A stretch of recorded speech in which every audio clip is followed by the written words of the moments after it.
Yeah, yeah. I say Coach Shelton Harrison. There never be no comparison. Yeah, here we go. Yo, here we go. Here we go. Here we go. Boy, boy, boy, the coach is back again. Man, I've been working, training, been on a couple of live streams a day. Got more interviews coming up, guys. More interviews are coming up. But you know, man, I can't tell you. I really do want to tell you this next one, but I can't. Okay? And, well, no, I got a couple of them, but the next interview, you know, you guys, well, it's actually, well, this person is somebody you don't know. But the napalm bomb interview, okay?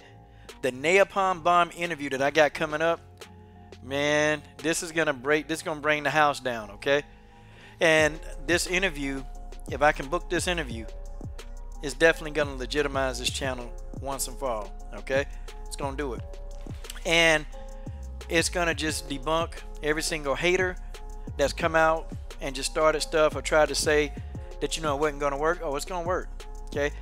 This interview is gonna be the nail in the coffin, okay? And I can't wait. I can't wait. I'm gonna wait till a few people get in here. Wait till a few people get in. I see Stewie in the building. Stewie's in the building, man. Stewie been supporting the MMA community, man. At first, man, see, Stewie, I don't know, for a while, man, I thought you was like some kind of troll, man, but nah, you straight up, man. You straight up. And I gotta wonder, man. You know, Stewie, I'm starting to think, man, you may be Brazilian, or you may be Hispanic, or you might be half black, man. I don't know. But Stewie, I'm telling you, bro, even the controversial topics, man, Stewie, you've been right there rolling with me, man. So, you know, yeah, man, because for a while I thought you was a troll, man. I honestly thought you were, but, you know, man, hey, I get stuff wrong, man. But, you know, definitely appreciate you, man, for supporting me. Because we trying to do some things, man. We trying to get it done. Yeah. Well, guys, it's Sunday night, okay? I don't know how many people going to join the coach tonight. I don't know, okay? But, you know, we're going to see. Guys, I want to talk about the UFC. They signed the violence queen, Ariane Lipsky. Yes, she was signed, y'all. The UFC signed, man. Hey, man. Hey, man, these people, they better be ready for the violence queen. Violence queen is no joke, y'all. Ariane Lipsky is no joke. When I tell y'all, man, this girl is about that blood and guts. And I mean, this girl like brutalizing people, okay? Like, on the real, on the fly, violence queen, she don't like it no other way, man, except for blood. Blood, that's all she wants is blood. I like the violence queen, man. I officially endorse the violence queen. I got to, man. I got to get violence queen, you know, and I'll just say this, man. Yeah, man. Look, Taco of Death, let me tell you something, man. I have to give Joanna, I got to give Jerdrzejczyk some respect on this one, man. I mean, I got to, okay? And you know what? Let me change the title. I'm not going to call her Jerdrzejczyk in this video. Well, yeah, I am. But let me change the title, okay? Let's literally change the title, and let's get her name in there, okay? All right, I'm going to take the Jerdrzejczyk off, okay? I did. I took off Jerdrzejczyk, and I'm going to put the name in. Now, I'm still going to say Jerdrzejczyk, but, you know, I'm going to put in the title Jerdrzejczyk, okay? Jerdrzejczyk finna get hurt, okay? Marcus Bell is in the building, okay? Marcus Bell is in the building. The moderator in the house. Oh, the moderator in the house. Coach Shelton Harrison. There never be no comparison. You're live on the show. Sit back and have a listen. Yeah. Do my intro. I do my intro. Waiting on people to come in, guys. I'll do my intro. Here we go. Here we go. I say, Coach Shelton Harrison putting all you trolls to shame. Haters in my comment section can't stand my name. Say you hate my videos, but you're watching still the same. Nothing else to do because your life is just lame. Because you a wimp like that. A simp like that. A blimp like that. So fat like that. Oh, I said it wrong. That you a blimp like that. I don't give a piss. How you gonna explain this? Forget what you think, cause this is my channel. Forget about your feelings, cause the truth is hard to handle. Tick, tick, tick, tick, tick, tick, tock. popcorn, pop-tart fart. Leave a racist comment and you will get blocked. Coach Shelton Harrison, there never be no comparison. You're live on the show, sit back and have a listen. And that's just the way that is. Folks, we get 10 people up in here. We got 11 people in the building. Let's cut the music. Let's cut the music, okay? And guys, we gonna get it in. Listen, man. Listen. Looking at what Valentina got going on. Look at what Valentina going on. Look, man. Valentina training like she finna draw blood. Like Valentina training like she a killer, man. I don't know about this for Joanna, okay? You know, at first I thought, yeah, you know, it's going to be it'll be a competitive fight for as long as it lasts. This ain't going to be competitive. Look, Valentina going to murk this girl, okay? Folks, that's just how it is. Valentina Shevchenko, you know, they catching this fade, okay? They catching fade. Joanna ain't afraid of this fade, okay? She is going to catch the fade. Joanna will not duck a fade, but I think Joanna Jerdrzejczyk is going to get destroyed in this fight. This is my opinion, okay? Just going over my regular routine film study, just what the coach always does. He does his film study. And I just tell you, man, I think Joanna going to get beat up in this fight. I think Valentina is going to do Joanna worse than Rose did, man. I think it's going to be worse. Okay? Dennis Espinoza is in the building, guys. You know who in the building. You know what's up when Dennis Espinoza is in the building. You know this. Guys, oh, man. Dennis Espinoza is in the building, y'all. Show your respect for Mr. Dennis Espinoza. Ladies and gentlemen, here he is.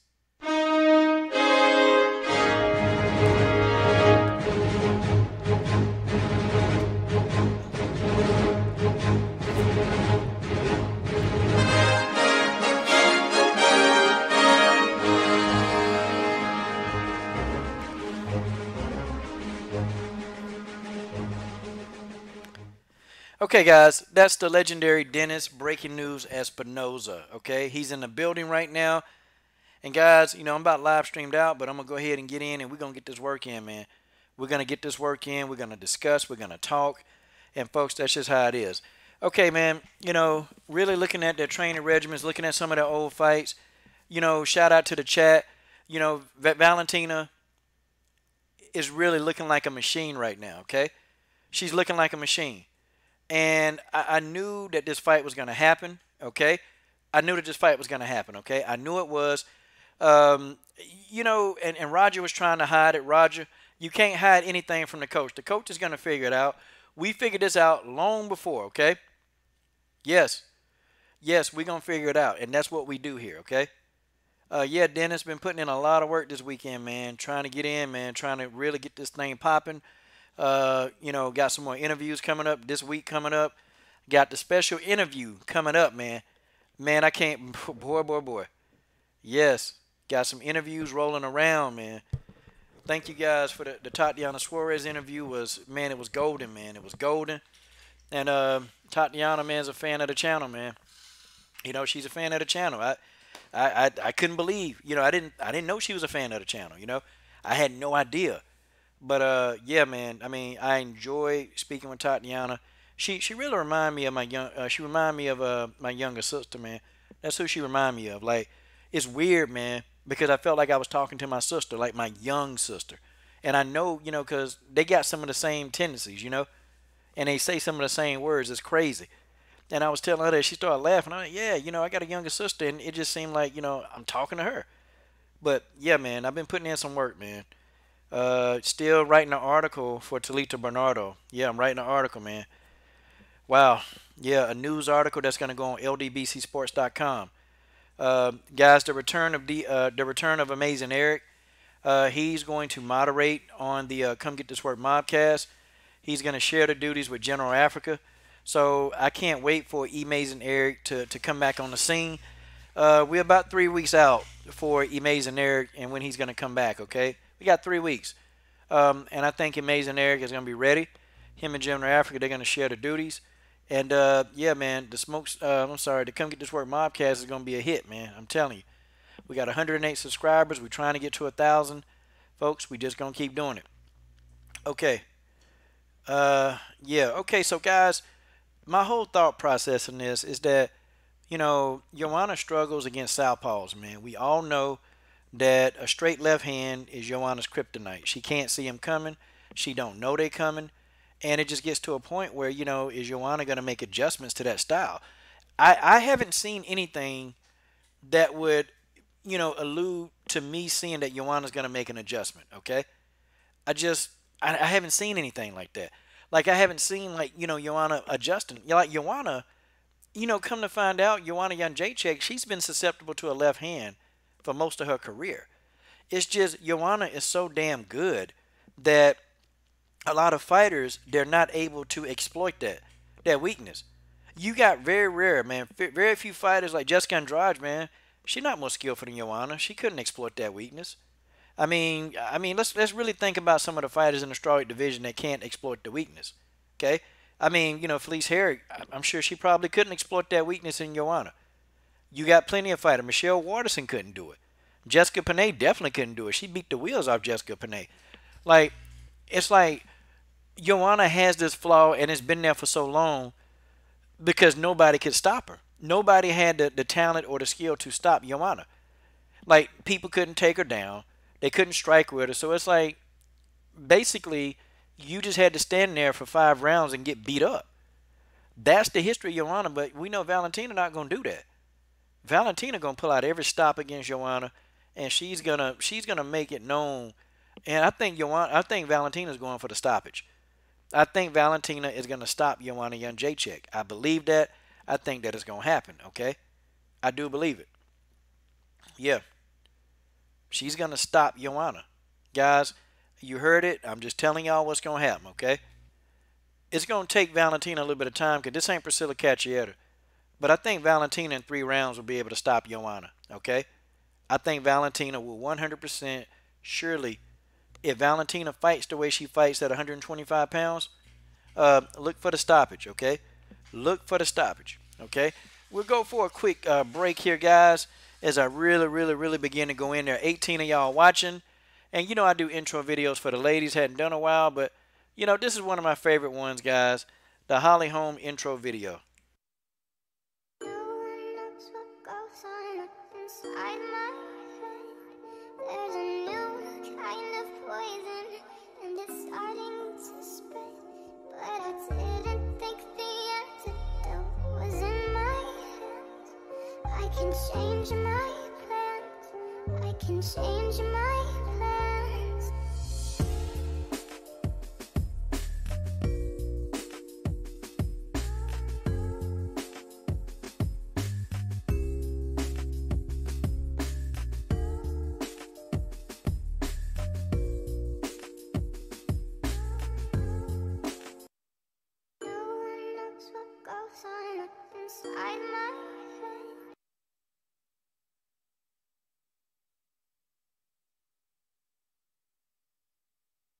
Okay, guys, there it is.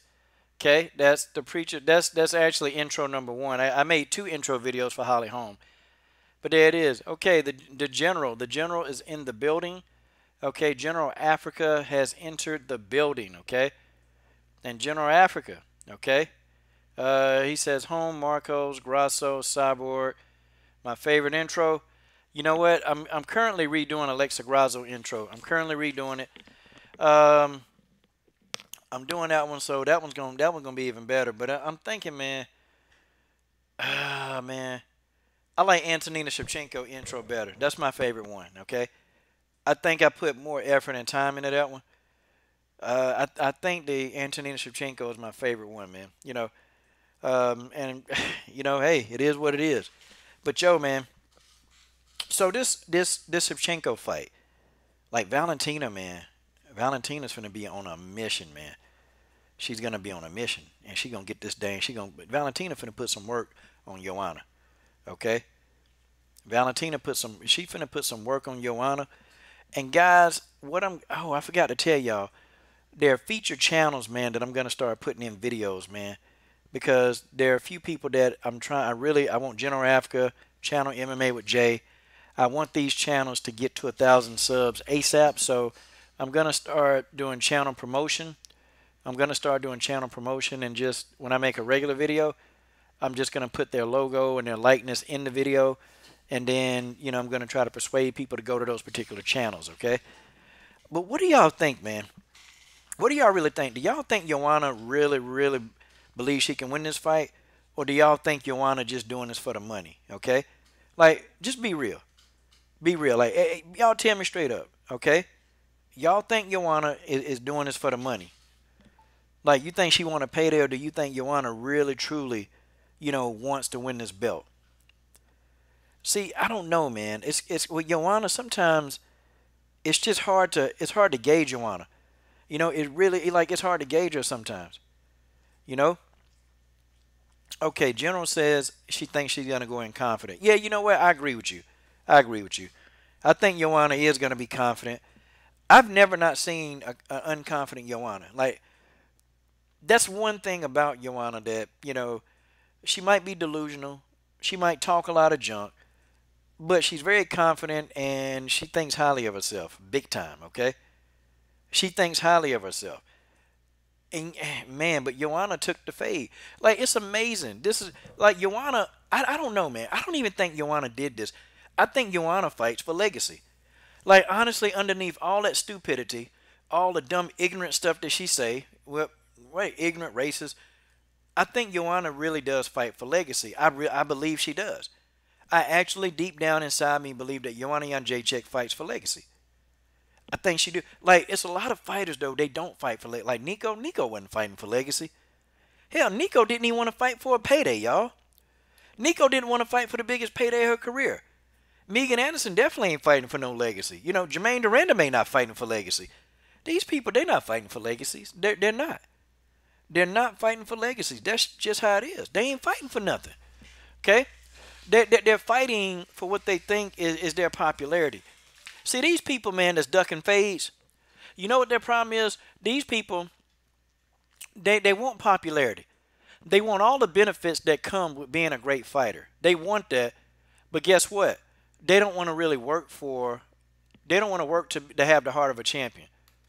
At least Joanna, at least Carolina, at least Claudia, at least they not. Now, you know what, though? It's a few fighters that's been ducking Tatianna Suarez. And she didn't tell me. She wouldn't tell me, okay? She wouldn't tell me who was ducking her, okay? But I got a suspicion who was ducking Tatianna Suarez. Because Tatianna was like, yep, it's people been ducking fades from me. And a couple of girls Tatianna owes some fades to. I'm just telling y'all now. It's a couple of people that Tatianna Suarez owes some ass whoopings to. Okay? And I think Tatianna is going to get in there. And I think these people are going to step up to the plate. Because Tatianna running through these girls. Okay? Tatianna Suarez is running right through these girls. Okay? And I'm sitting here thinking, man, okay, who's going to be the challenge? I think the two people in that division, in the strawweight division, who can probably handle Tatianna and actually be a match, I think is Jessica Andrade and Rose Namajunas. I think them the only two. I don't think anybody else in that division can deal with Tatianna Suarez. Okay? I just don't. I don't believe it. I'm convinced, man, that Tatianna Suarez is maybe a fight. She one fight away from getting a title shot. Okay? She's one fight away from a title shot. Part of me knew, though, after Tatianna Suarez beat Carla Esparza, I knew that they wasn't going to give a title shot out to Carla. See, I knew that was going to be a non-negotiable, but I do know that Tatianna just got to win another fight, and she's going to be fighting for that belt. Okay? I think Jessica Andrade will get the title shot next, okay? But I think the winner of Andrade versus Rose, I think they fight Tatianna if Tatianna wins her next bout. But I really would like to know. I'd like to be a fly on the wall to know who ducked Tatianna Suarez. I would love to know that, okay? I would give my right arm in an armbar submission to figure out who ducked Tatianna. But I bet you I got an idea. But I want to be 100% confirmed because I'm going to wait for these fighters to start talking. I'm going to wait for them to talk. Because, see, fighters, they tell on themselves. They do. They tell on themselves all the time. So I'll just wait. Okay, General Africa, my brother. Hey, man, I'm sorry. I sent you a link, man, and I'm trying to check to see, man. I ain't even tell you. I sent you a link. Hopefully come in here and give some thoughts. But, yeah, man. But I want to hurry up and talk about this one. Okay, so KSW, they let Ariane Lipsky go. They let her go. But Dana White and the UFC, they jumped on it, boy. They jumped on it. They signed the Violence Queen. And I'm going to tell y'all something now. The Violence Queen is no joke, man. The Violence Queen is no joke. And I'm going to tell y'all, man, these girls in trouble. These flyweights in trouble, okay? They in trouble. She ain't playing, man, okay? She is not playing. Tatianna, I'm sorry, not Tatianna Suarez, but the Violence Queen, Ariane Lipsky, she ain't playing. I done watched about 6 of this girl fights, man. I'm going to tell you, she is rough and as rugged and as raw as they come. She rough, rugged, and raw. And this mug, I'm talking about when she get in there, she fights so aggressive, man. All she want to see is blood. That's her game, blood. Like, and I'm trying to say, Lipsky, she married into the name Lipsky. That's a Brazilian, okay? That's a Brazilian, through and through. Old girl like to fight, man. She love bleeding. So I'm like, man, yeah. And, that's probably the smartest thing Dana White did, or the UFC. They smart. They got Ariane Lipsky in the door. She gonna shake things up in that flyweight division. She's shaking it up. Yeah, Okay? see, she's a flyweight too. Yeah, man. Oh man, she rough. She brutal, man. She brutal. Like when I tell you this girl got some hands, Ariane Lipsky got hands, man. Oh, she got them hands. And she gonna run through these girls. She gonna be acting like Tatiana Suarez, running through these girls until she get to the top. Now she reached Valentina, it's gonna be a fight, man. Ariane Lipsky gonna be like Valentina won't be able to finish her. She won't be able to finish her, but I tell you what, she got some hands, man. Yeah, I see she's gonna fight Marina Moros in that's finna be a November. bloodbath. That's finna be a bloodbath, bro. It's finna be look. I'm telling y'all now, y'all better get ready. Okay? People like TC was talking about Ariane Lipsky a long time ago. TC Johnson and Dennis Espinoza, they tried to tell y'all about her. I'm gonna tell you. Muros, I like Muros. Muros finna get her ass whooped, okay? It's finna be a bloody bloodbath, okay? They don't call this girl Violence Queen for nothing, man. Like old girl, she want to get in there and she want to throw hands and she want to make you bleed. She want to cut you up. She want to elbow you to death. She gonna knee you to death. She gonna take it's almost like she got a cardio tank, man, from the 4th dimension of hell. That thing is unlimited. Who do you think's more relentless between her and Tatiana Suarez? I think Tatiana Suarez is a little bit more relentless. But, that's in a wrestling standpoint. But from a stand-up position, you trying to rest, man. Ariane Lipsky still throwing punches and kicks, man. Like, you can't even catch a breather with this girl. She is constantly on you, man. And it's like, okay, dang, what you got to do? She got knocked out. She got caught one time, man. But, the rest of the time, people beat her by decision, man. You got to outlast her.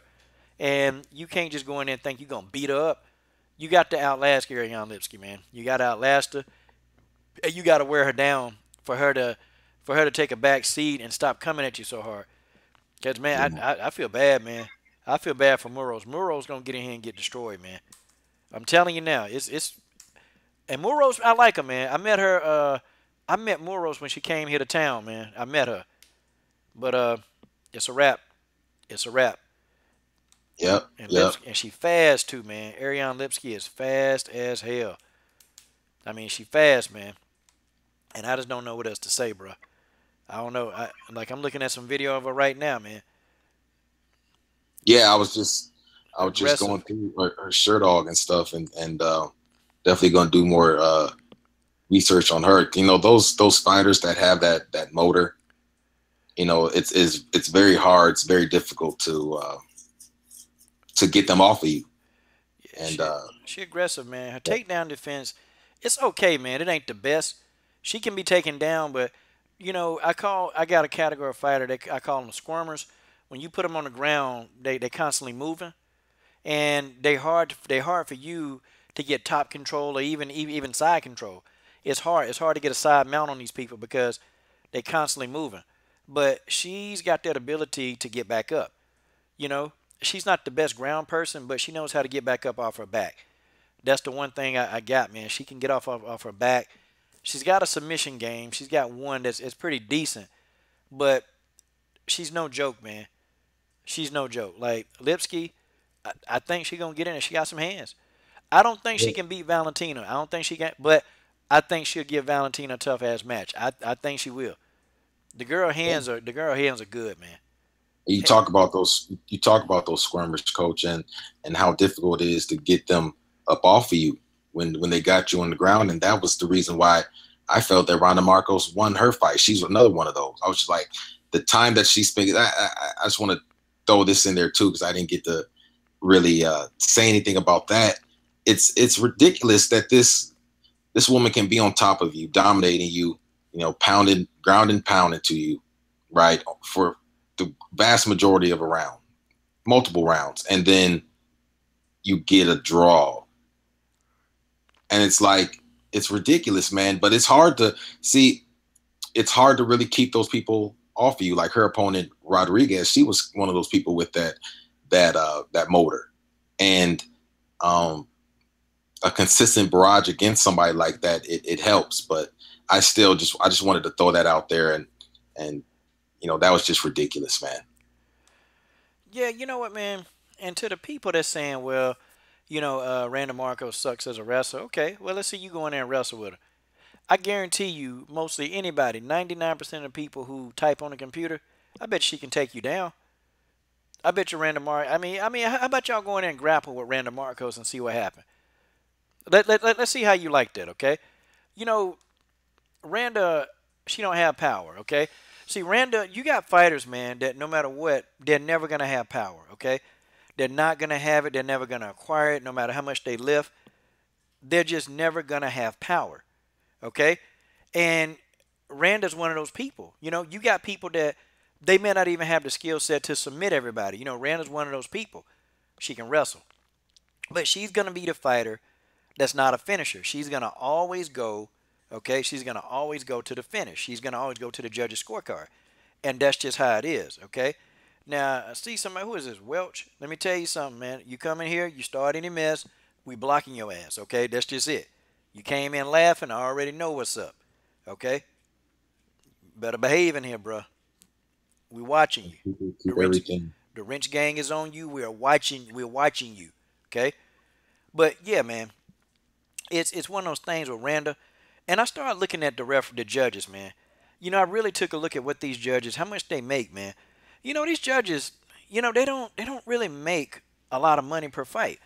They don't make a lot. Like, I mean, literally, man, a referee, the referees, they can make anywhere from $200 to $600. Judges, they make anywhere from between $2,000 and up. Okay? Oh, Graylin, I'm sorry, man. My bad, Graylin. It's been a dude, man, I'm serious, with a similar name, and he been trolling the hell out of me, man. He been changing names. So my bad, Graylin, okay? Honestly, I apologize, bro. Trust me, it's been a guy who been trolling me like crazy. And I've been blocking him, but this dude got like 9 lives, man. You know what these guys do? They come in with different names. I saw one guy come in with your name on my video talking about it was a trash video. I was like, okay, man, are you kidding me? Really? Man. Your name, Ticket TV. There's a Coach Shelton Harrison name out there. Man, I'm excited about this, General. Dang. Made to the big leagues. Yeah. Man, I done graduated, man. Hey, shout out to my boy Gordon Frazier, man. That's my guy, Gordon Frazier, in the super chat. Gordon Frazier is a legend. Salute to Gordon Frazier. Salute to Gordon Frazier, man. We doing this thing. This the thing, and like you said, Randa Markos is a scrapper, all right? And the guys who were doing the color commentary, they did an okay job. They mentioned her dirty fighting, but it's like I saw, and I'm always disagreeing with these UFC punch counters, man. I don't know who's doing it. It's probably like boxing where you just got people counting it. Those people, these judges, so all those uppercuts on the inside in the clinch. See, yeah, I mean, Randa Markos, she's not going to knock you out, okay? But she's going to fight to a finish, and you shouldn't be. She shouldn't be in a situation where, well, she should have knocked her out then. So I mean, you can't go anywhere then. If there's going to be home bias wherever you go, it's not just a Brazil thing. Let's nip that in the bud. So wherever you go, there's going to be a home bias, and is the excuse always going to be, well, she should have just finished her? Well, not every fighter's like that. And they were, and no disrespect to Rodriguez, she put up a great fight. She had some great, she had some really powerful punches where she definitely rocked Markos. She was absolutely relentless with the leg kicks. Had Markos's calf red and stuff she was getting it in. A good push kick, but she didn't win that fight. And, you know, Randa Markos wasn't getting credit for a lot of those punches in the clinch. It was just ridiculous. Nah. And shout out to my guy Gordon Frazier, man. God dog. Gordon Frazier on a mission, man. Hey, man, I'm gonna tell you, bro. You can ask these fighters, man. Ask every last one of these fighters. They'll tell you, man, that they get them super chat dollars, man. They get them because, you know, YouTube, they sometimes they tax you. I cover the difference of the tax. See, I do that because I want these fighters, man. I want them making it, man. So shout out to Gordon Frazier in the super chat, y'all. Super chat, super chat, super chat. Okay. Yeah, man. But I agree. I agree with a lot of what you said, man. Randa's a scrapper, man. She's not a knockout artist, man. She don't possess that kind of power. She's just not strong like that, man. You know, but I'm gonna tell you though, if I was Randa's coach, if I was like in charge of her conditioning and strength, man, Randa Markos be doing hang cleans, man. I have her doing I would have Randa so strong, but she wouldn't look strong. Yep. That she would be able to do something in the clinches, and she'd be able to do a whole lot more, you know, like actually with her power.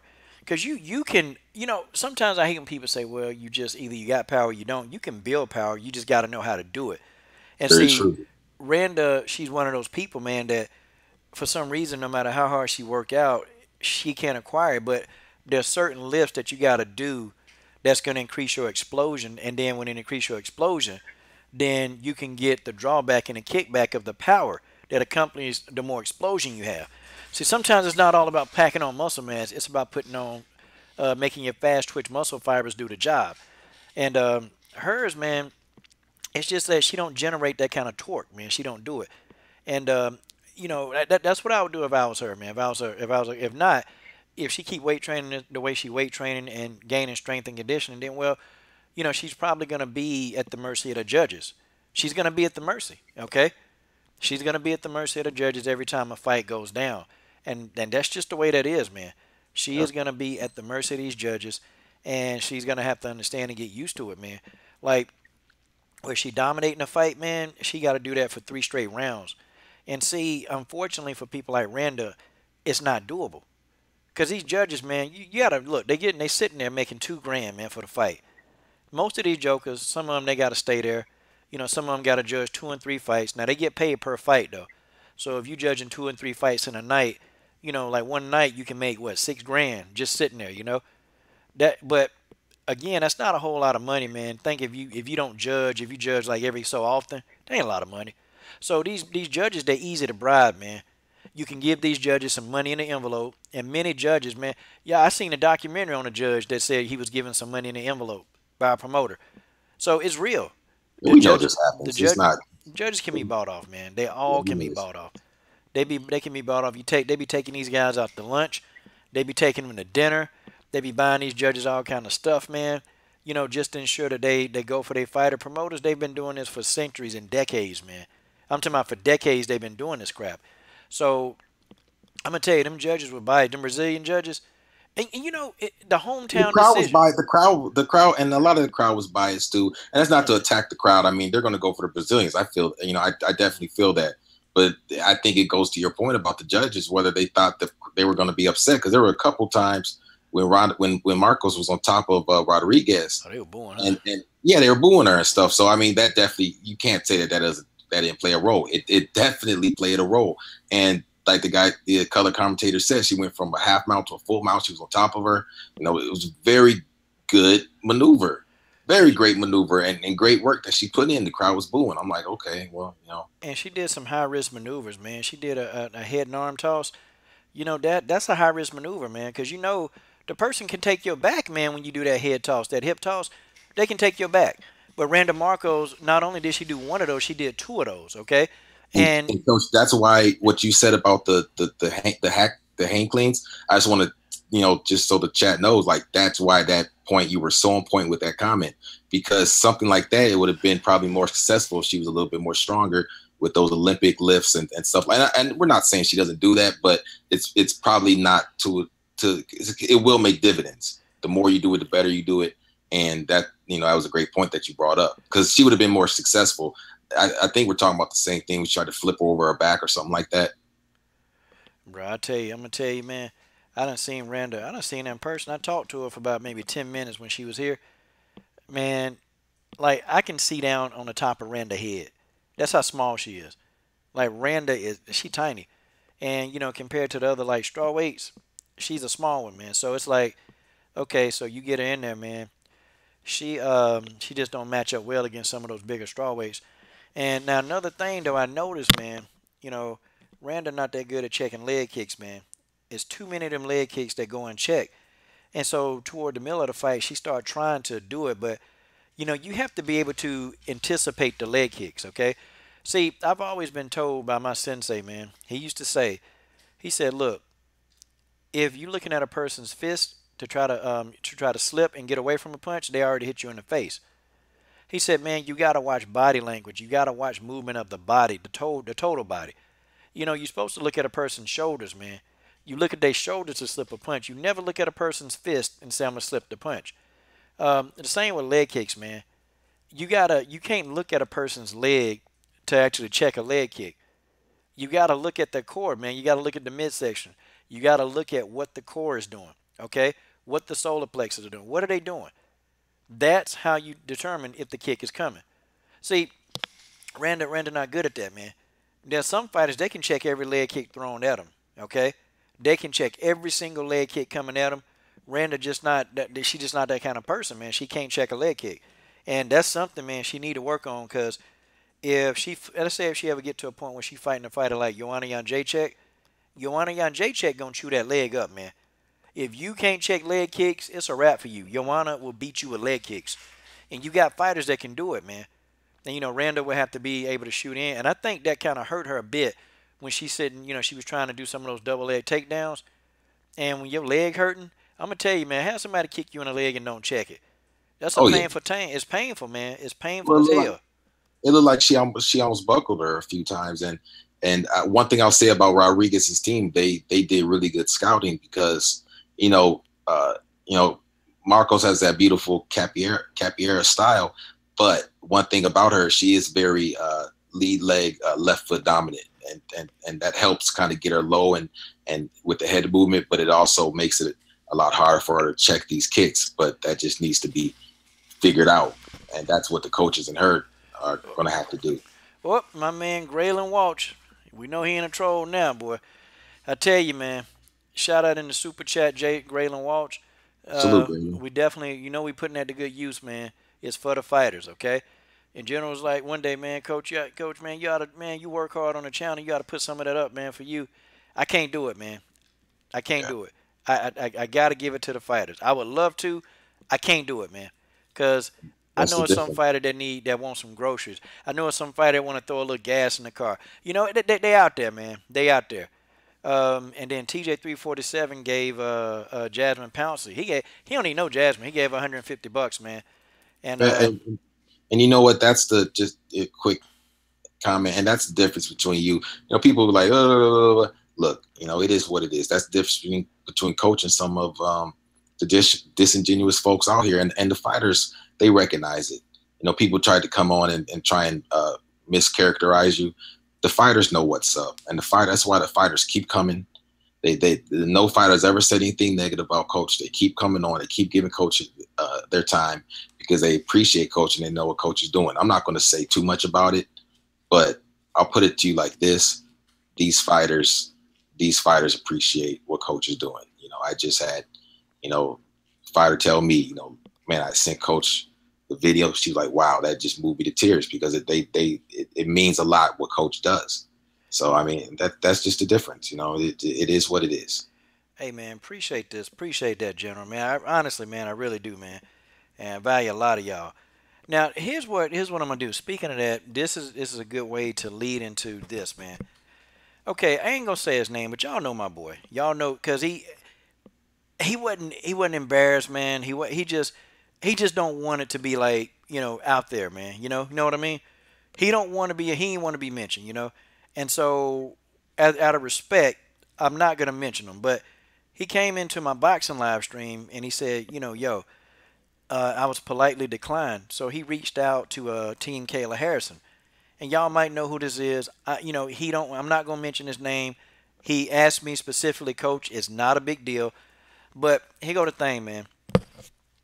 When you decline somebody, and I get it now, it's got to be for a good reason. Now, if a fighter declines me, General Africa, I can kind of understand because I'm biased. I'm gonna come out here like if I said, "Hey, Joanna, I want to interview," I wouldn't expect Joanna to give me an interview. I mean, for what? I call her Jerdrzejczyk.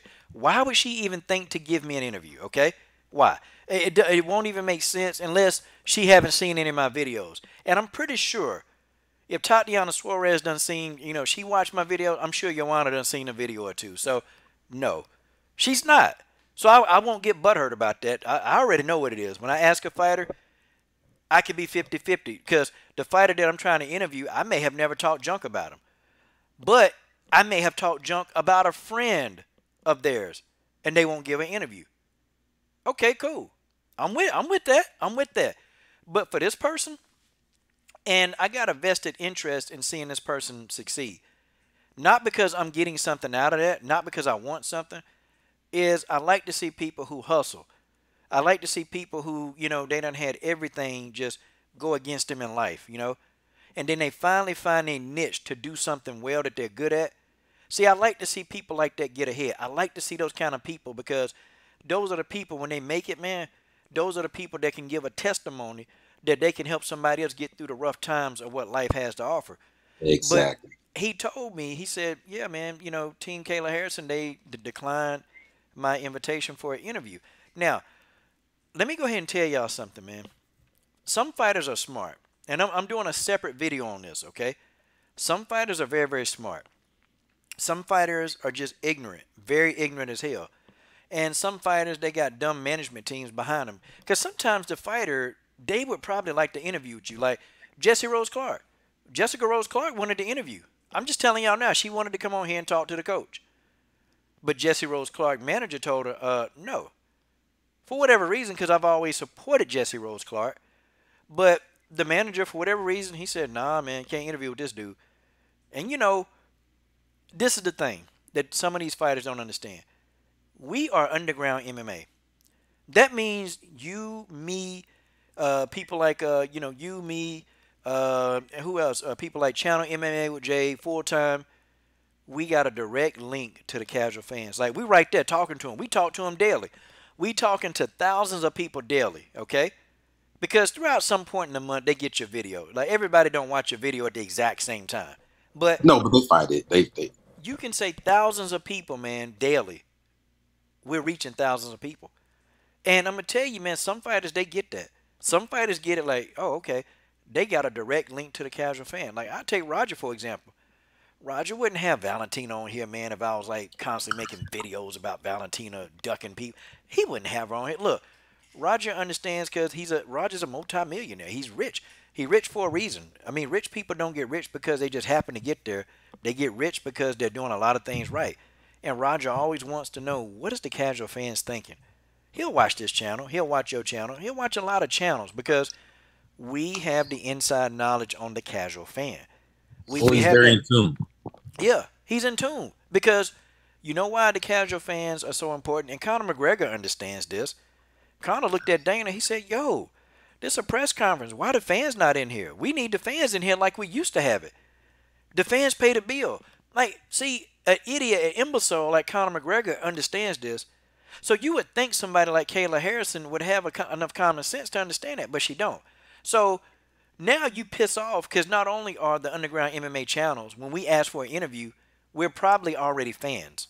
So now what are we going to do? We're going to promote you for free. Okay? We're going to promote you for free. You don't have to pay us to make a video about you that thousands of underground MMA fans are going to watch. You see, y'all see how easy this is, man? Like, do you guys see how simple the process, the concept really is? It's extremely, but Coach, okay, it's extremely better. Simple. It gets even better. But you got some fighters that they dumb as hell, General Af. They just stupid. They don't get it. They don't understand that it's free advertisement. It's free. Okay? Coach, it's free. It gets even better than that. It's free. And they don't have to do anything for this. They don't have to know anybody for this. Just because we fans of them, We gonna put them out there, and we gonna do it to the best of our ability. We gonna make intro videos. We gonna sing songs. We gonna rap. Boy, we gonna make these people seem larger than life to the casual fans. But some fighters, General Africa, they don't get it. Now, when that dude channel grow, and I mean when that channel really grows, and this person get 30, 40,000 people that's subscribing and watching this channel. And now he on Twitter, having 100,000 people. And you piss off a person in the underground like that, guess what's going to happen? They're not going to promote you. They're gonna ride with you for a little bit, but then in the back of their mind, when you get to the big stage and you got the potential to introduce them to many more casual fans, guess what that person on that underground channel going to do? They're not going to promote you. They're not going to do it the way they would do if they're inspired. So it's worth a lot for somebody like Chris Cyborg to give 20 minutes or Tatianna Suarez to talk to us for an hour. It's worth that to them because guess what now? See, Tatianna Suarez knows, ooh, if I talk to him, he's going to promote me for free. And I don't even have to ask him to do it. He's just going to do it because he's a fan. That's why. Fighters like Kayla Harrison, they don't get it. It's like all these gold medals, and you think she'd be smart enough to get it, It goes back to the whole thing where with the narcissism thing. Why did she bring that up? Why did she bring that up? To me, it seemed like out of place, and I brought that up. And look, I'm just gonna call it what it is. When it comes to this behavioral science, man, I'm not no psychologist, I'm not no guru, but me and Coach have called a lot of things, and I brought that up. I'm like, well, why is she? It just seems so out of place, right? And you bring up a great point. All these gold medals, but there's some people rocking with her. Full time. He's a solid fan. He's definitely a big Kayla Harrison fan. But there's a lot of people out here who would rather, fake the funk, and they'll promote her and they'll hype her up, but they're really not going to be there when you fall. But your fans see. Your social media, the Underground MMA channel, we're going to be right there with them. As long as you ain't ducking phase, as long as you ain't ducking no phase, we right here. I don't care how many times you get knocked out, you get beat down, we're going to be here still supporting you when you lose. It's the area Hawani's, man, that's going to trash you. It's the Luke Thomases, man, that they ain't going to show you no loyalty, man. They're not going to do it. They get paid. They get paid to just be down the middle. And they going to do a good job. If something come out about you, they not going to refute it for you. They ain't going to refute it. They just going to believe it as true. They going to try to sell ad space and articles. And see, they're not going to do anything to help that fighter. They ain't going to do it. The Underground MMA channels, guess what we going to do, man? We're going to still support them. We're going to support them. We're going to keep building them up. We're going to keep talking about, hey, these are the best people on the planet. These fighters are worth it. See, we're going to give them that special name. But you got some fighters, man, they just don't get it. They just don't get it. And the mainstream media, they're not connected to the underground casual fans. Because, see, you have your casuals that the 100,000 sub channels, they're going to go to those regular casual. But, see, we got the ear to the underground casual hardcore fans. Because most hardcore fans, you know what? They'll listen to those big channels, but what they don't do is they don't put a lot of stock in those big channels because they know that these big channels, these are just status quo. They're not going to ask these fighters the real questions. Think about it. But an Underground MMA channel, guess what we're going to do? We're going to ask the questions that people want to ask. Like, Ed Harris III said, Coach, yo, man, if you interview Cyborg, are you going to ask about our contract, man? And I said, yeah. And I asked her, look, are you coming back to MMA? I asked her straight up, or you just going to, go to boxing? Because you got people here that want a piece of you. I asked Cyborg that. Cyborg said, I'm an MMA fighter. I'm not going to stop doing MMA. See? But see, that's the question. It's a lot of people, they're not going to ask Cyborg. They ain't going to ask her that. They're going to try to be buddy-buddy. They're going to do whatever they can to keep Cyborg smiling, and then they're going to go behind and talk behind her back, man. Some of these mediums, man. And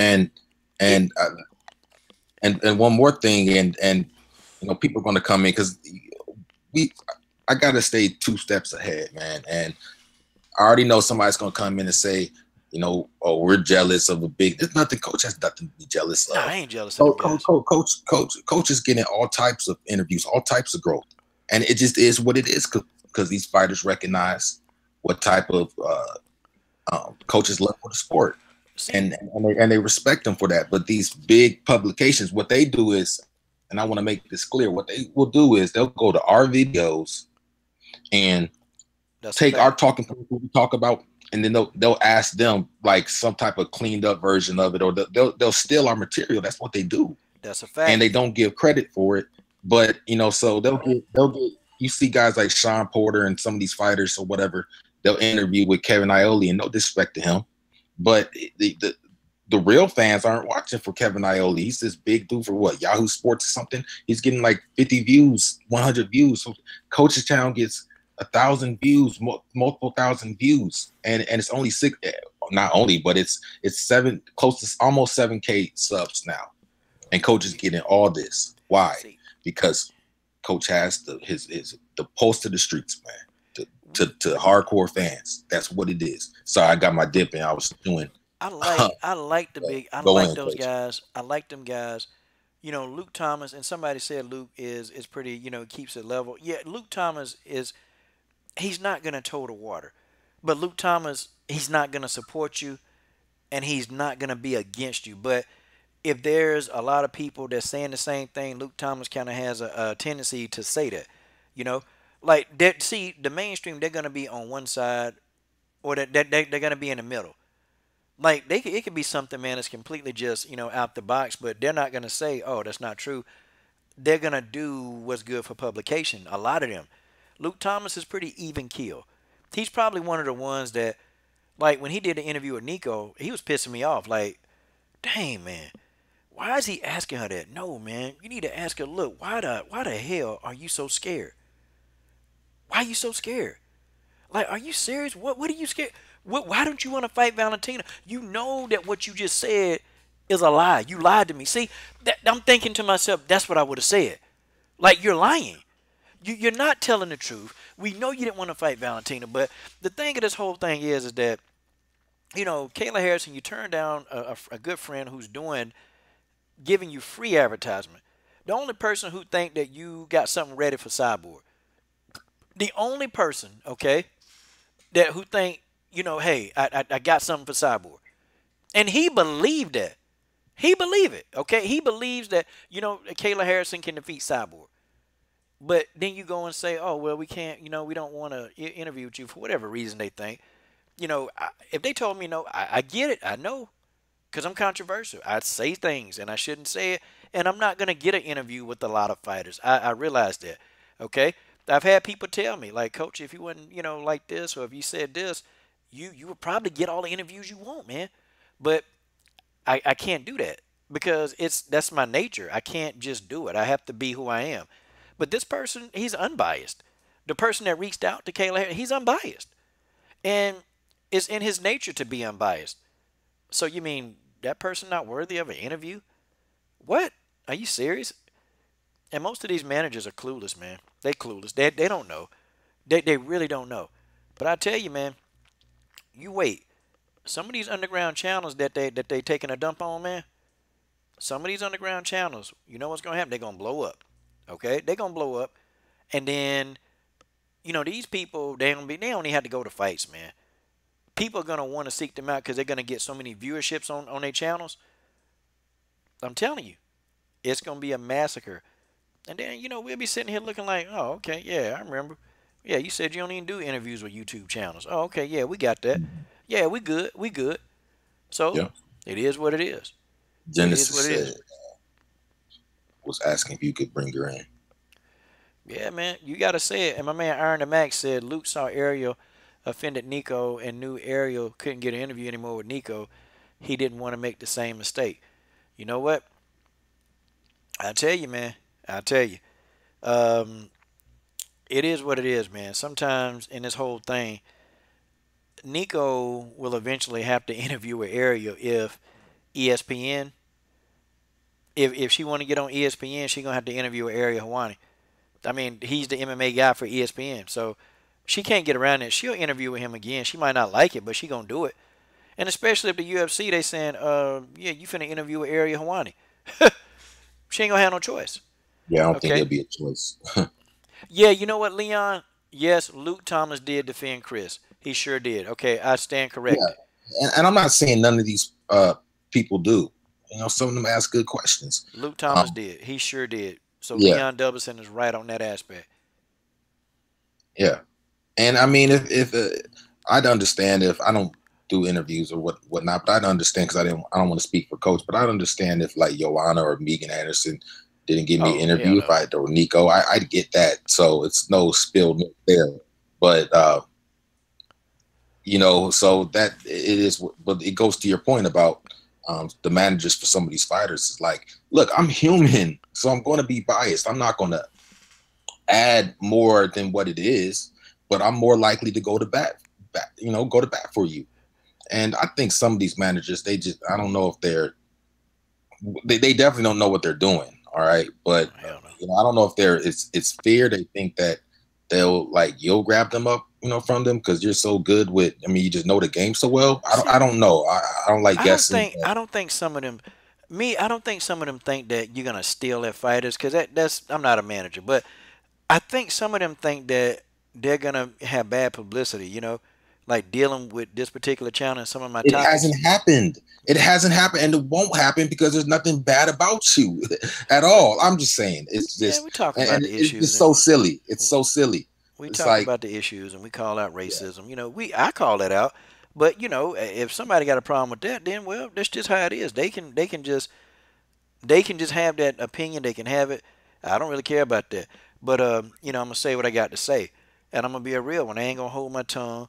I'm not gonna do it just to get some seats or some season passes or whatever you call them, or some just some front row celery, tickets, some media credentials, a brother. couple sandwiches. Brother, I'm not selling out. I'm not selling out myself. I ain't selling out the people that listen. I ain't doing none of that. I'm gonna say what I gotta say. If I can't get in there, I can't get in there, man. But I'm gonna build myself and build my brand the way I need to. I'm gonna build my brand, and I am going to build it on an honest. I'm gonna build it honestly, man. I'm Yep. not gonna build it, buying subs. I'm not gonna do that crap. We're gonna come in here. We're gonna keep it real. I'm gonna tell you what I think, whether some of these fighters like it or not. I done had many fighters tell me they don't like what I said. I said, well, that's just fine, Coach. I don't like what you said. Okay, I mean it's no disrespect, but this is how I feel. You ducking the fade. I done told a fighter before that came at me and said, yeah, man, I don't appreciate it. I don't appreciate what you said, and I don't appreciate what you said about the drugs and all this other mess. I'm like, well, okay, that's fine, but that's what I mean. But you're not gonna blackball me. You're not gonna pressure me. We're gonna say it. But for Kayla Harrison to go and just say, hey, nope, nope, nope, nope, nope, I'm not gonna do it. I'm not gonna do it. Okay, I ain't gonna do it. Nope, I ain't gonna interview. That's fine. But wait, the underground channels, like I guarantee you, if a fighter told 78 Sports TV, look, we don't want to interview with you, he got 60,000 eyes that could see his video over the course of 2 months. Okay, 60. Could you imagine? Think about your brand. All 78 got to say is, he wouldn't give me an interview, man. Forget that whole fighter. Forget him. That 60,000 people eventually could see that video and say, so this dude think he too big, to talk to the common man. Oh, okay. And then think out of them 60,000 people. Let's say of 1,000 or 2,000 of those people buy pay-per-views. That's a lot of money. That's a chunk of change. It's a nice little chunk. Seeing if that the pay-per-views cost what, $60? And That's you know 60 what grand. 60 grand is a lot of money. And pay. It's still a lot of money. and the funny thing is 7A has brought up his channel so much, he's built his brand so much, he's so popular now that fighters will actually call him and try, and I'm not saying too much. This is just, this is public, he's even said this. Yeah, Some guys will try and get him to, create these talking points for him, feed him some BS, and he has to read through that, and work around that. And that's what in a shell, that's what happens in MMA also, where certain teams, certain fighters will want you to say certain things, put out positive things, and we're going to put out, of course, we're going to have our bias once again, but I'm not going to make something up. I'm not going to push some BS story out there just because I like a fighter. I'm going to keep it 100, and that scares a lot of people. Yeah, it does, man. when you say what you really think, man, it just people don't like that, man. People hate when people just they just don't. People don't like it. You know, they don't like when you have your opinion, whether they like it or not. You know, disagreement is a part of life, man. It just is, man. Oh crap! What the heck is this? Disagreement is a part of life, man. People disagree on everything. Okay, people man, they just do it. And so I'm at the faction. Okay, well, if you disagree, it's okay, you know, because I'm not gonna say that you got a stupid opinion. I rarely tell somebody that they dumb for an opinion, but I don't want people telling me that my opinion is dumb too. You know, at least if you disagree with it, that's okay. But you know, respect mine like I respect yours. And but some of these managers, man, you know, and George said it, man. They try to protect. They try to protect these fighters from what, man? I mean, you think somebody gonna dog them out? I mean, it's a matter of this, man. It's a matter of this, okay? And you learn this in the art of conversation, right? You can get people to do what you need them to do, okay? It's the art of conversation. See, people and fighters, you know what? They may not like what you said, but they respect the fact that you speak your mind. See, fighters, most of them are smart people, okay? Most fighters are very smart, and they know when somebody just blowing smoke up their butt, or if the person really means what they say. A fighter understands this. They know, man, because you know they in the fight game, and people blow smoke up their butt all the time to try to get them to fight for less money, to try to get them to fight on cards, take short notice fights. See, people blow smoke up. See, fighters are used to it. They know. And if you got somebody, man, who just always, you know, just saying what you want to hear, okay? See, those fighters, they're less likely, man, to even want to communicate. Like they just they know you're not real. I try to be real, but And see, I tell you, man, when we have interviews here, not one fighter, man, every one of them say, yeah, man, we'll interview again. But it's called, you know, they understand underground MMA channel. They know, and fighters, man, they realize when you trying to do stuff, they gonna go for it. They're gonna go, look, man, he gonna push me for free. I ain't gotta pay him nothing. All I gotta do is do a stupid drop, and I'll mess up his name, Coach Shell Harrison or Harradon or whatever. Hey, I don't care. He gonna like it because I'm a big time fighter. So even if I said his name in a sentence, that's okay. You ain't gotta do nothing. All you gotta do, all you gotta do, is just come up here. That's it. All you I'll gotta do. say one more thing on the subject. Notice the personality type of a lot of the fighters that have come on and interviewed with you. I mean, it's so many, too many to name because you've been doing this for years. But just here's just some off the top of my head: the Evanger, Marion Renault, Cyborg, Shevchenko, Jarena Bars. Just so many fighters going down the list. What kind of personality types do they have? They might not. Some of them might be more interpersonal, more talkative than others. Some might be more charismatic, but the end result is that they have strong personalities. They believe in themselves, and they don't have somebody. Because what happens is, and not to characterize all of the managers like this, but just to, I mean, let's keep it real. A lot of them have this. You know, they know more about the game, and the fighters just want to fight. They just want to. The UFC already puts them in these matches. They next one up, next one up. The fighters just want to fight, and they're not getting that much money anyway.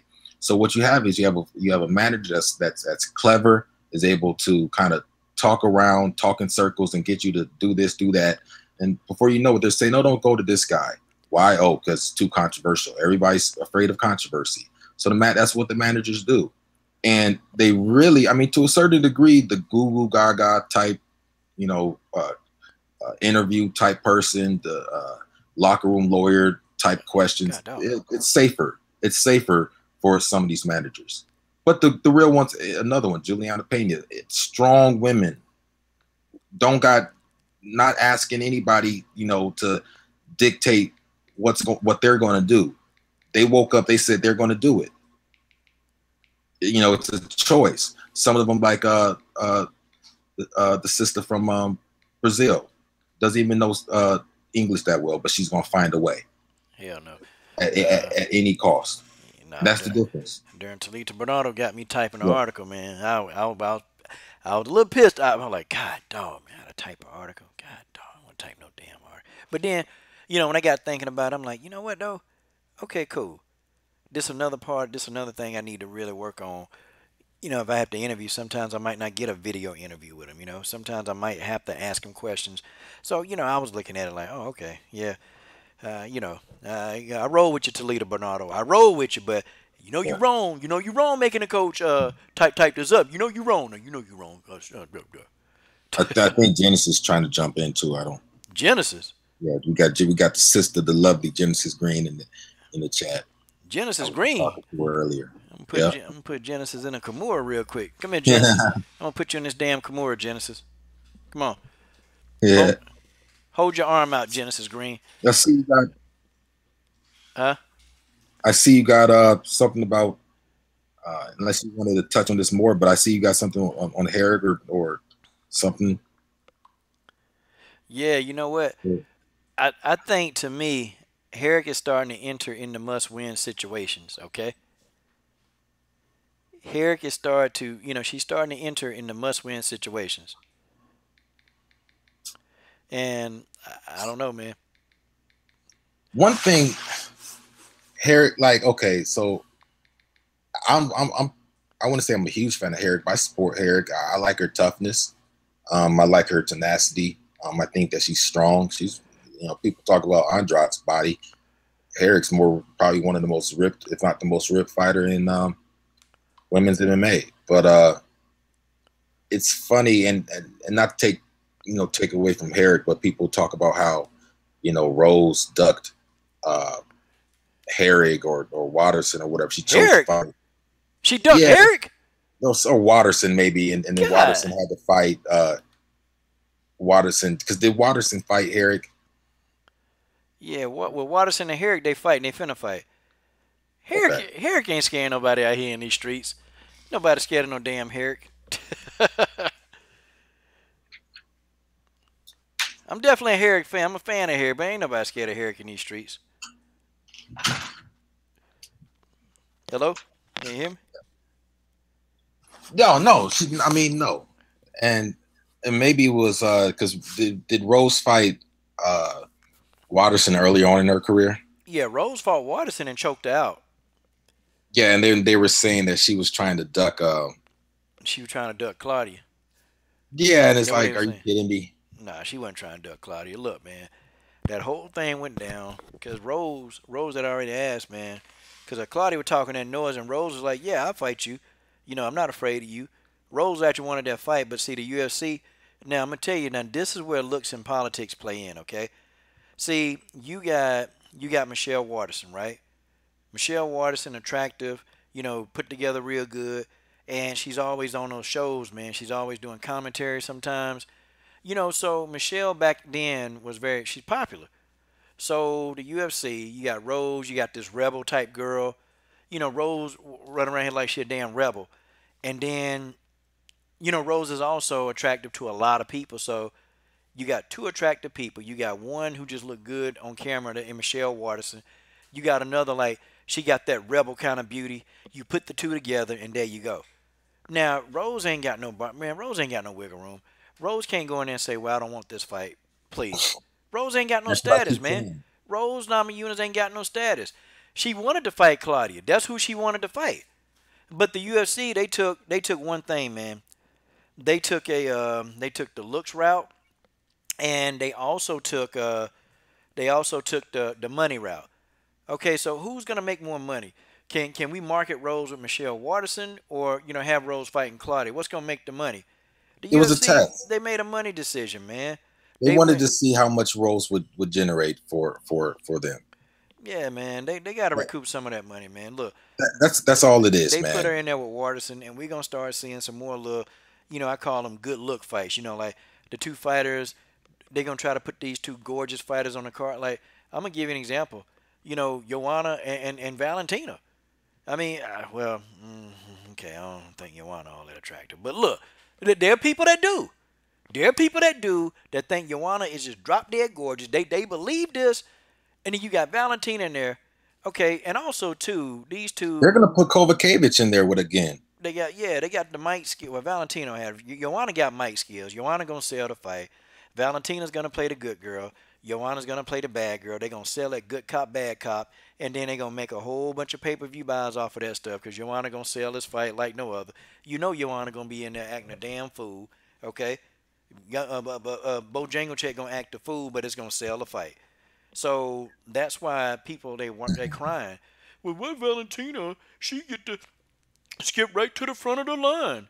She get to go right to the center of the line. Where she get? Because it's going to be more money for your silly self, and it's going to be more money for them, okay? Because they're going to draw attention to the division. That means that they're going to be getting regularly more pay-per-view buys. That means that if you're on the same card, they're going to be able to pay you more. It's common sense. It's dollar and cents. And then if you fight good enough, you might get to fight one of them. They're going to be too established name, and as you make your way to the belt, you'll become a name, and guess what? You make more money. But only person that seem to understand this is Sarge Eubanks seem to understand that it's all about the moolah. Okay? It's about the money. That's what this is. This Joanna, this Valentina Joanna fight, this is a money fight. Okay?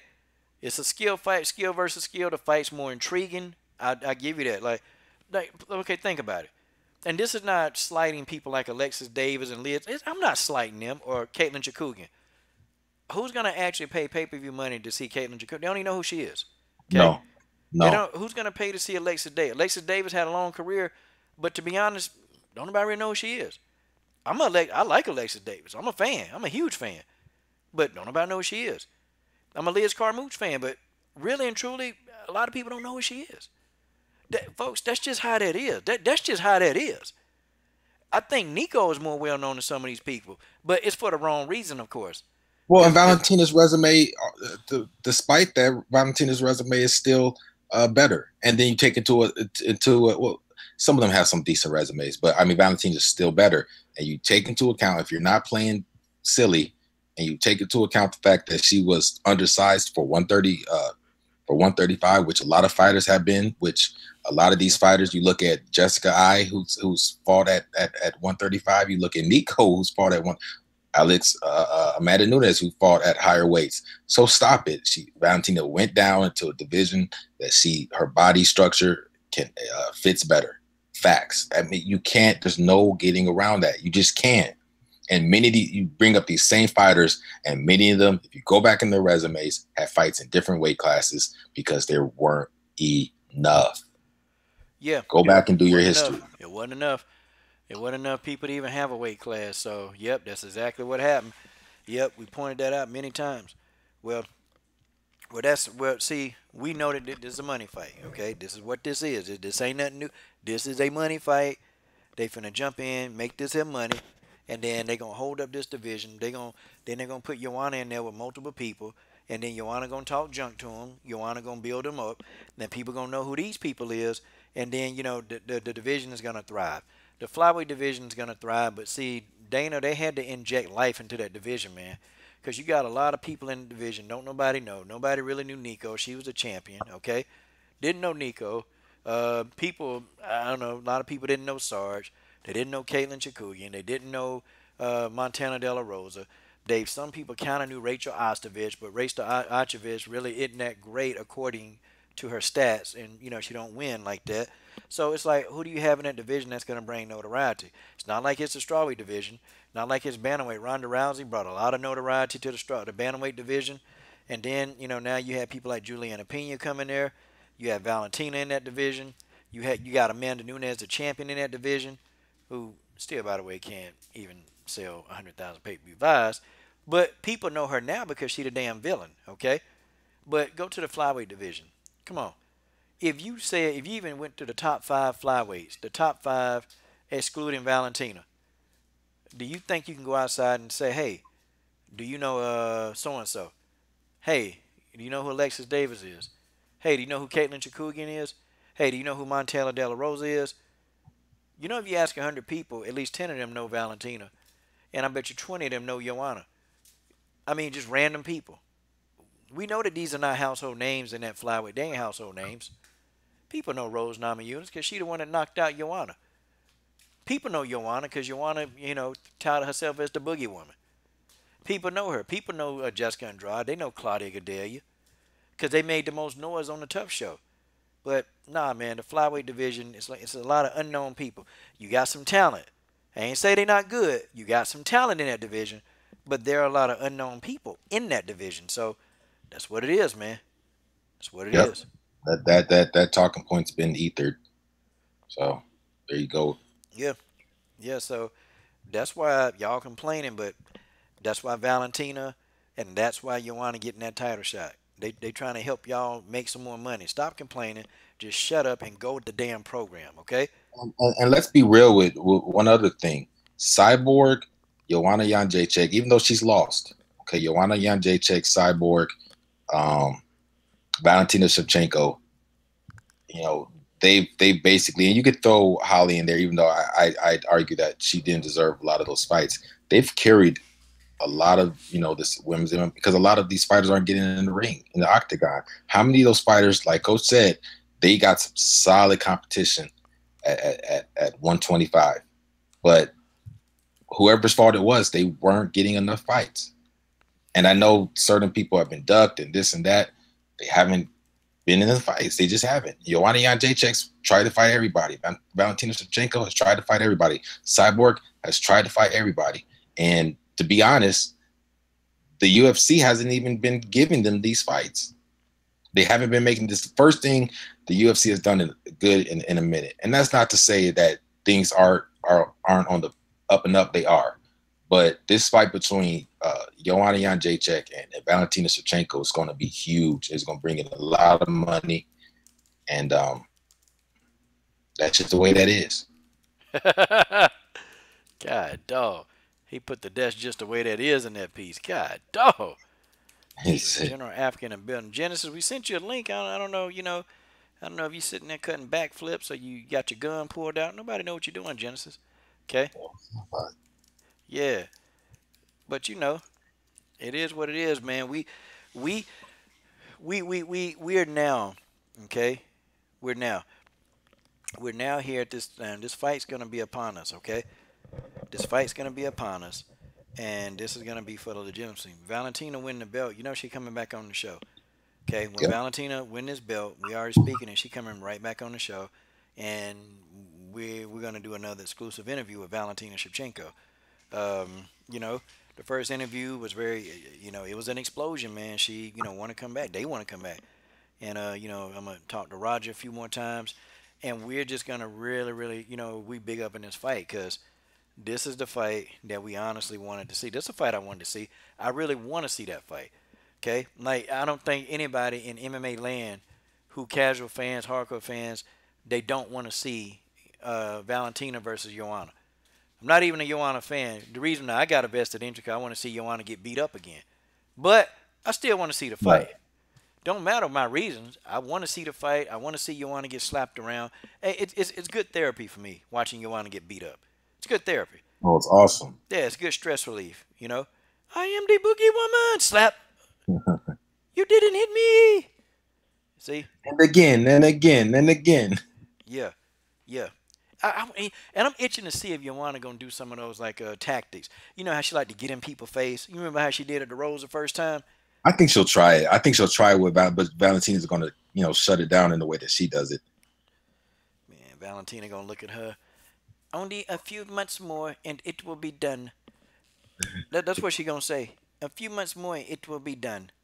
No, after all this stuff. He said after a few months, and then coach, that's on point. And then after she whoops up on Joanna, she gonna be like, and I did it again today. God dog. I tell you, man. But that's gonna be good. God dog. Let me look at this chat, man. We got 40 y'all in here, man. 40 something y'all. 43. God, y'all smash that like button. Just smash that like button. 15 likes. What's wrong with y'all? 15 likes. 43 people. Come on, smash that like button, y'all. Okay, let's get these likes up. 18. Let's get these likes up, okay? It's been sitting at 19 for a little bit. I mean, it's cracking. It looks like we got a couple people in here. Yeah, y'all up in here tonight. In the comment section. Yeah, checking y'all out. Y'all hit this like button now. Y'all don't be stingy. Hitting the like button is free. You ain't got to do nothing for that. Come on, smash that like button. Hit that like button. Let's get this thing out there, man. These live streams are hitting it, man. Yeah. Okay. We're gonna get that. Come get this work, Mobcast, to 200 subs. You know, it's coming a little slow, but we're gonna get that going. Yeah, we're gonna get that And, going, man. And Amazing Eric is coming in about 3 weeks. Amazing Eric gonna come in and get some work going. So, brother, it's gonna be good, man. You know, seeing you and him, y'all work together, man. It's gonna be good, man. yeah. Amazing Eric, man, is about it. Smash the like button, y'all. Come on, we need. Hey, look, it's 45 of y'all in here, man. We at least need to get 30 likes up in this piece, man. At Genesis. least. Genesis, yep. I done already put Genesis up on. Oh, is Genesis in the building right now? Yeah, she's in the building. She sent. I don't know if she got the links. Genesis, where you at? Hold on. Let me tell her. What? Go. Oh, So okay. one thing I want to talk about, man. I know we can't be on here all day, but one thing I want to what's up with all this stuff surrounding Rose Namajunas and people trying to say that. I just feel like there's a lot of doubt coming her way, and you know, here we are talking about Joanna Jerdrzejczyk, and because outside of a few other, I mean, Joanna Jerdrzejczyk's resume is just It's good, top notch, and people are saying that, you know, Rose Namajunas, after dismantling her twice, isn't really, you know, proven. And that just, you know, kind of, and I get it. People are different. You don't have to think the way I think, but it's kind of confuses me when it comes to that. yeah. You know, Rose. Okay, so Joanna beat all these people, and then Rose beat the person that beat all these people. Rose is the top dog right now.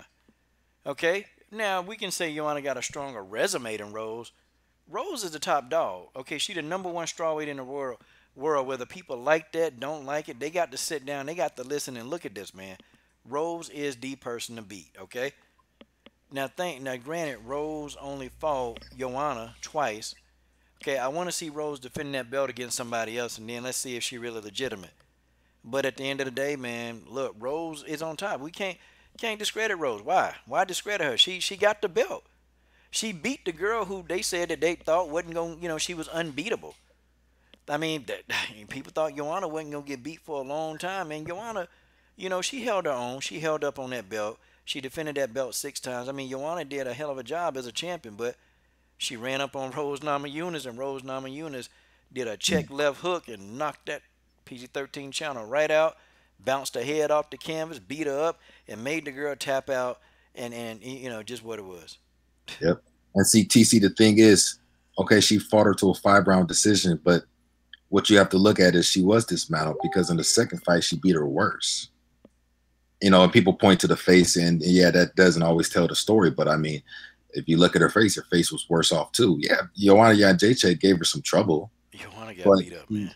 She got, if anything, she got broken down worse in the second fight.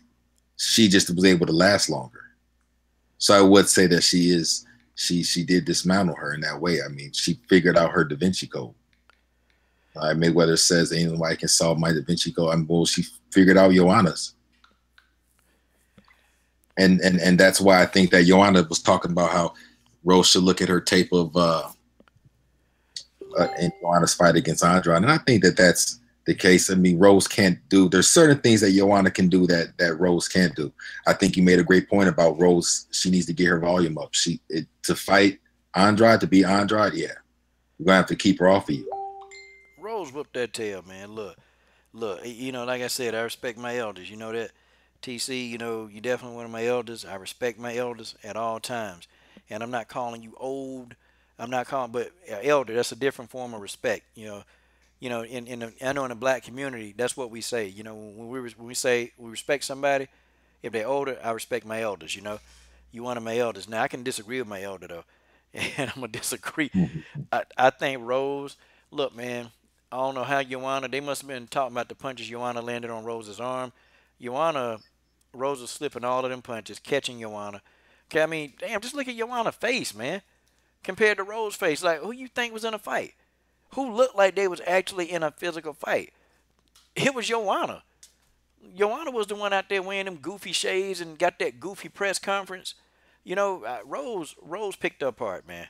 Joanna couldn't do nothing with Rose. She can't do nothing with her. Carla spars a guy, and salute to Carla. You know, I mess with the Cookie Monster, but Carla got destroyed, dismantling, and just to be dismantled and to be destroyed. I know it's semantics, but there's a difference.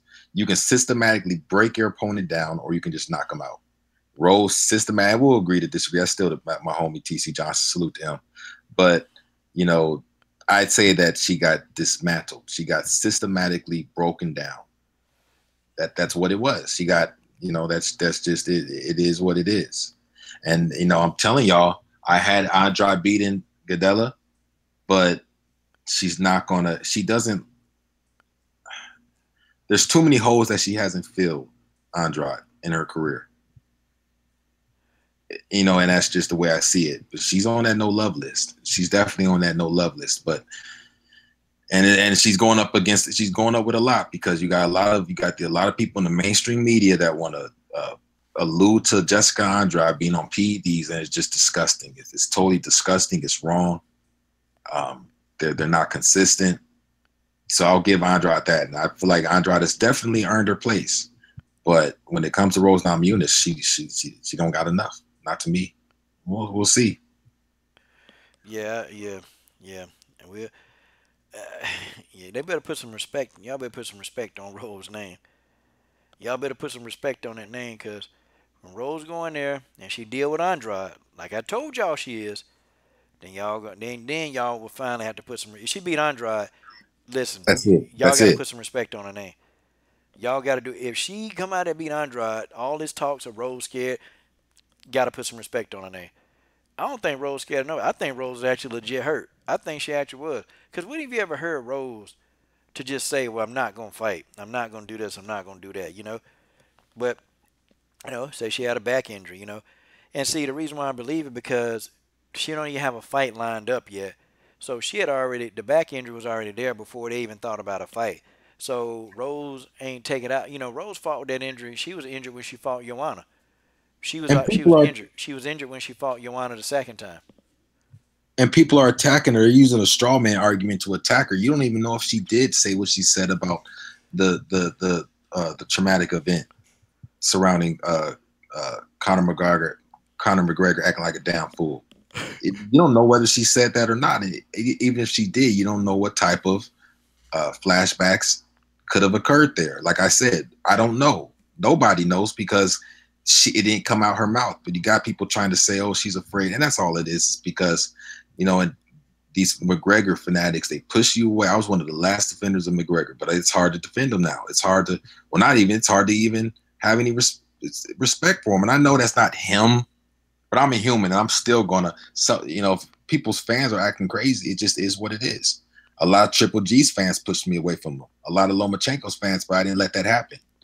But you got a lot of these McGregor fans, and they were honest, bro, because they brought up McGregor. Oh, so you just said about McGregor? Shut up, simp ass dudes. I'm a Lomo fan up in here. You know, Lomachenko, man, he's a good wrestler, man. He used to compete in not professional wrestling, but competitive wrestling. Yeah. Oh, okay. Got some video out of him, man. Lomachenko, yeah, he can wrestle.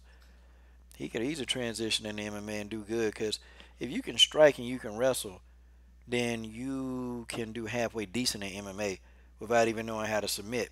You can do decent. You could wrestle and strike somebody. If you can operate on the ground, you can be an MMA fighter.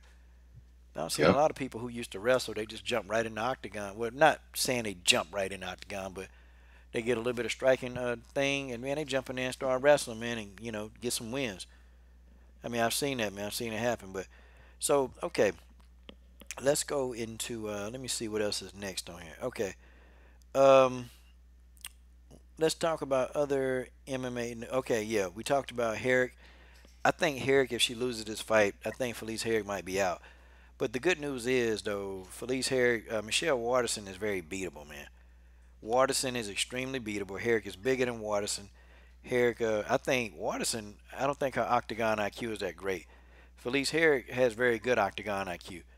She's a lot smarter in the octagon than Michelle Waterson.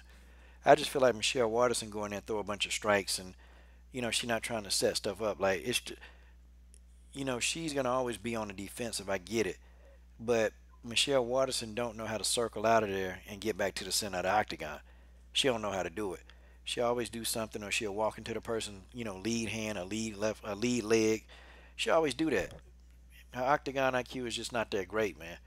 She fast though. Michelle Waterson is faster than Herrig, but Herrig is a whole lot smarter in there. So I think Herrig is gonna beat Waterson. I think it's a wrap. I think Herrig gonna make easy work out of Michelle. Was Waterson the one that's done some of those where she tried to do like the kick off the side of the octagon and like use that as a push kick off of there, or was that somebody else? I don't know. I don't know if Waterson actually tried to do something like that. I think Herrig, this is her fight to lose. I think that you know, one thing about Herrig, man. See, I'm a Herrig fan. Herrig, she's tough, man. She's like a bulldog, man. And I think I agree with you. Her fight IQ is pretty good, man. She had. I just thought that she was going to win that fight against Kovacevic, man. I just thought that that would have been great for her to get that W. You know, she has a good win over Alexa Grasso. I don't really remember that fight, so I don't know. Like, you'd be, you know, you could talk on that. But then, you know, she beat Kish and she beat Courtney Casey, and no disrespect to them, but it's like, okay, you know, but when you step up and you fight Kovacevic, you lose. And, you know, split decision, and it's like, you know, we know where Kovacevic is now. I think she's on the downturn. I want her to do good, but I think she is. So she has some good wins, or some solid wins, a good win, but then you lose to Kovacevic. So, Well, you know, I do think that, you know, if she does lose, it's kind of okay. You're around there, but I think that she will win. She better. yeah, well, Kovacevic, yeah, she lost to Kovacevic, but, ooh, man. Speaking of Kovacevic, man, is that girl woke yet? Yeah. Is Carolina woke now? Because, man, you know what? If y'all now, we question her chin. I ain't questioning her chin, but I know that chin, man. I'm telling you, you get knocked out, that take years off your career, and that definitely take, you know, durability off of your chin. I'm telling you, I guarantee you now, people gonna start trying to crack Carolina with an uppercut. I guarantee they're gonna try to hit her with that, man. Oh, wait a minute. Okay, George Page asked about Ashley Yoder versus ABC. Look, George, Ashley Yoder got this. Okay, Ashley Yoder got this. I like Amanda Bobby Cooper. It's just, man, there's a lot of skill deficiency missing from ABC, man. That does a lot. And ABC is fighting for her UFC career right now. She fighting for it. Because if she loses to Ashley Yoder, I promise you she's going to be out of there. So Amanda Bobby Cooper, she got to fight the fight of her life. But I don't know, like ABC, you see flashes of how good she can actually be. But then she'll do something really silly in the octagon. And then, you know, she'll get overpowered. You know, she'll get really overpowered. Like her teammate, Alicia Zapatella, I think Alicia, and this is no disrespect to the Scorpion team. It's no disrespect. I think Alicia Zapatella more skillful than Amanda Bobby Cooper. And Amanda Bobby Cooper she's the bigger fighter. She's been in longer. But I think her teammate Alicia more skillful. Because Alicia, when you watch Alicia is extremely intelligent in the octagon. I feel like Amanda Bobby Cooper is not as intelligent. Like she don't do certain things. Like when she was fighting oh man, who beat her up, man? The last fight she got, who was that beat her up? Dern. Was it, yeah, Mackenzie Dern? When she fought Mackenzie Dern, she fell for a feint, man. Like Mackenzie Dern fainted with the left, came over top. And Amanda Bobby Cooper tried to block. She dropped her hands, man. She blocked her hands when Mackenzie Dern fainted, and she got caught.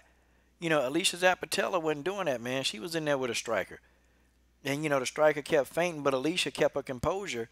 And instead of actually dropping her hands, Alicia went for a double leg takedown and got it. You know, and also Alicia is very good at controlling the center of the octagon. And she do her takedowns in the middle. That's what I like about Alicia. She don't try to get them against the cage. She take them down in the middle of the octagon. And then she try to work from there. She uses her skill. She uses her strengths to her advantage. We got Genesis in the building. Yeah, she uses her strength to her advantage. And that's, you know, one thing I like about ABC, she wears her heart out on her shoulder, but your greatest strength is very close to your greatest weakness. Yeah, it comes at a price, man, because she'll stand in there and fight, man. ABC fights. She'll fight hard, but it's just sometimes I just think that the decision making, I just don't think the decision making is on point. Like I just think some of the decisions she make is costing her fights. And she actually had a chance against Mackenzie Dern. And Mackenzie was willing to stand. See, that's the thing. Mackenzie Dern was willing. She was going to stand there. And Dern did. She stood there, and she was going to strike with you. That's when Amanda Bobby Cooper should have been going to the body, man. She should have been going to the body. She should have been kicking. See, Mackenzie Dern, she is good and ready for a leg kick. She ready for those. And then, Mackenzie don't move her head. Mackenzie fight like a darn deformed robot. She felt like a damn deformed robot, man. Like when she moved forward, man, her head, she be shaking and moving and yeah, be moving yeah. like one of those she be in there things from like Planet of the Apes or something. It's like her just head is just open. Yeah, she be in there bojangling and all this other mess. Like Mackenzie Dern is actually if she gonna stand with you and if you're a striker, man, you ought to get happy, man. Mackenzie, she gonna get in there. She got pieced up by Ashley Yoder. Ashley Yoder pieced her ass up, and okay. Yeah, I think that's what threw ABC off, and I'm just being real. Like I said, I got love for ABC, but I think that it threw her off because ABC was talking kind of big, and then I think it surprised her when Mackenzie was standing in front of her, and I think that she paused and she was frozen because she was thrown off by that. That Mackenzie would actually step to the plate and say, "Okay, what you got?" And ABC got stuck. And going against Ashley Yoder, and I want to get Genesis. We got you in the building. I want to get your. I don't know if you know about Ashley Yoder, but this is a tough opponent for ABC because Ashley Yoder, for whatever reason, and it's the UFC is very confusing. They don't want to promote Ashley Yoder. Ashley Yoder is extremely dangerous, and if you beat her, I mean, the MMA nerds are gonna know about it, but like. Most people won't, and I'm an MMA, I'm boxing nerd, so that's not a bad thing. But you're not gonna get a lot of recognition for it. Okay, what you think? What you got, Genesis? What do you think about ABC? Okay, she might not.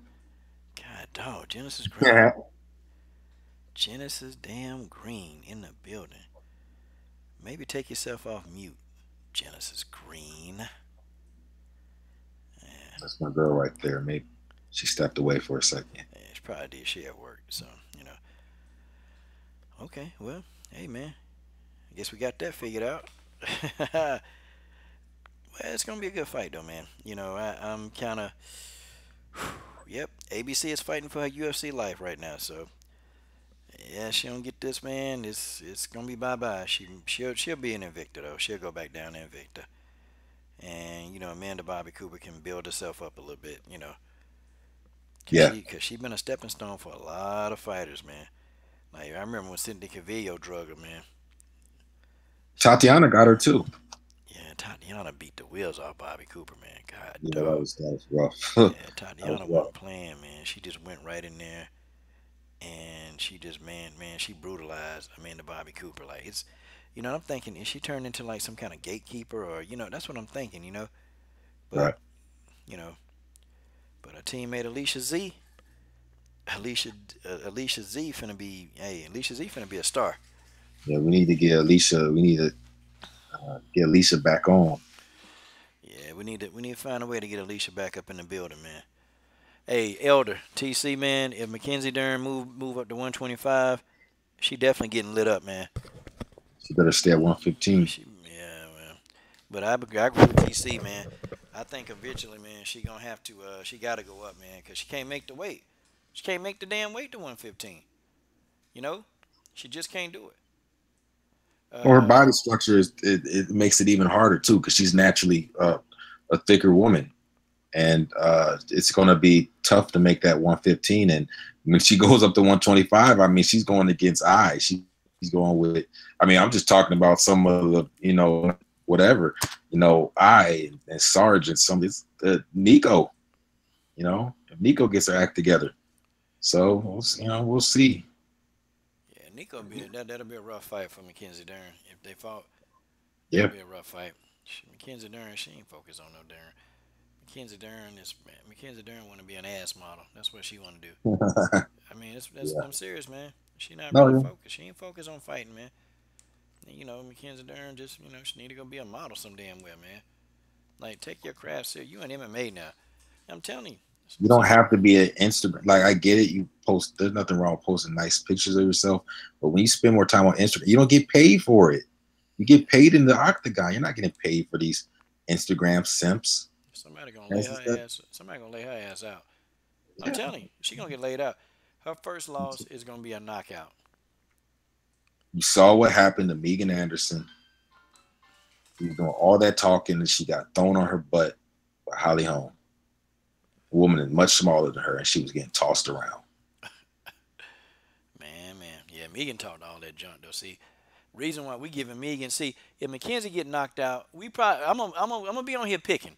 Now, I'm gonna be on here making fun, but I ain't gonna pick on Mackenzie Dern nearly as bad as I did Megan Anderson. I ain't gonna do it because Mackenzie don't be in here trash talking. So no. At least Mackenzie on that end, she ain't trying to make people, she ain't bullying people. So I'll probably like my picking on Mackenzie Dern will probably last for half a day. This is Mackenzie Dern. Hey, I'm gonna leave put up a picture of my butt, and the next picture is, you know, me talking about how people are supposedly bullying you. Get the heck out of here. You're very talented at what you do, though, Megan. You're very the Jedi mind tricks and stuff for the simps. It's very, you know, thumbs up. Yeah, man. Yeah, man. She got a parade of simps, man. But I tell you, you know, and she hate on Mackenzie Dern. But I tell you, I won't be. I'm gonna pick on Mackenzie. Now Mackenzie Dern gonna get work. Okay. I'm gonna get a piece of that, okay? I'm gonna get me a piece of that, but I'm not gonna do it as long as I did with Megan Anderson. I can tell you that now. See, Megan Anderson, when she lost to Holly Holm, it was beautiful. Cause you know why? Cause she was the same one saying, "Oh, well, Chris Cyborg need to fight a legit featherweight." Yeah, sure. She fought a legit featherweight. Okay, well, you fought that same unlegit featherweight and you got beat. See, that's why Megan gets so much hell. That's why.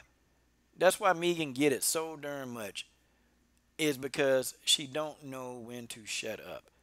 And you know, gosh, I wish I had some of these fighters as clients. Look, let me tell you what you say to her, okay? This is what you say.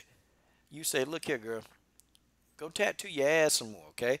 Before you talk about me, okay? At least I'm active. At least I'm doing something. If you think you can beat me, then beat me. Okay, let's get an octagon. Let's settle this. See, I'll be telling, man, if I had some clients, man, y'all call her out. Matter of fact, here.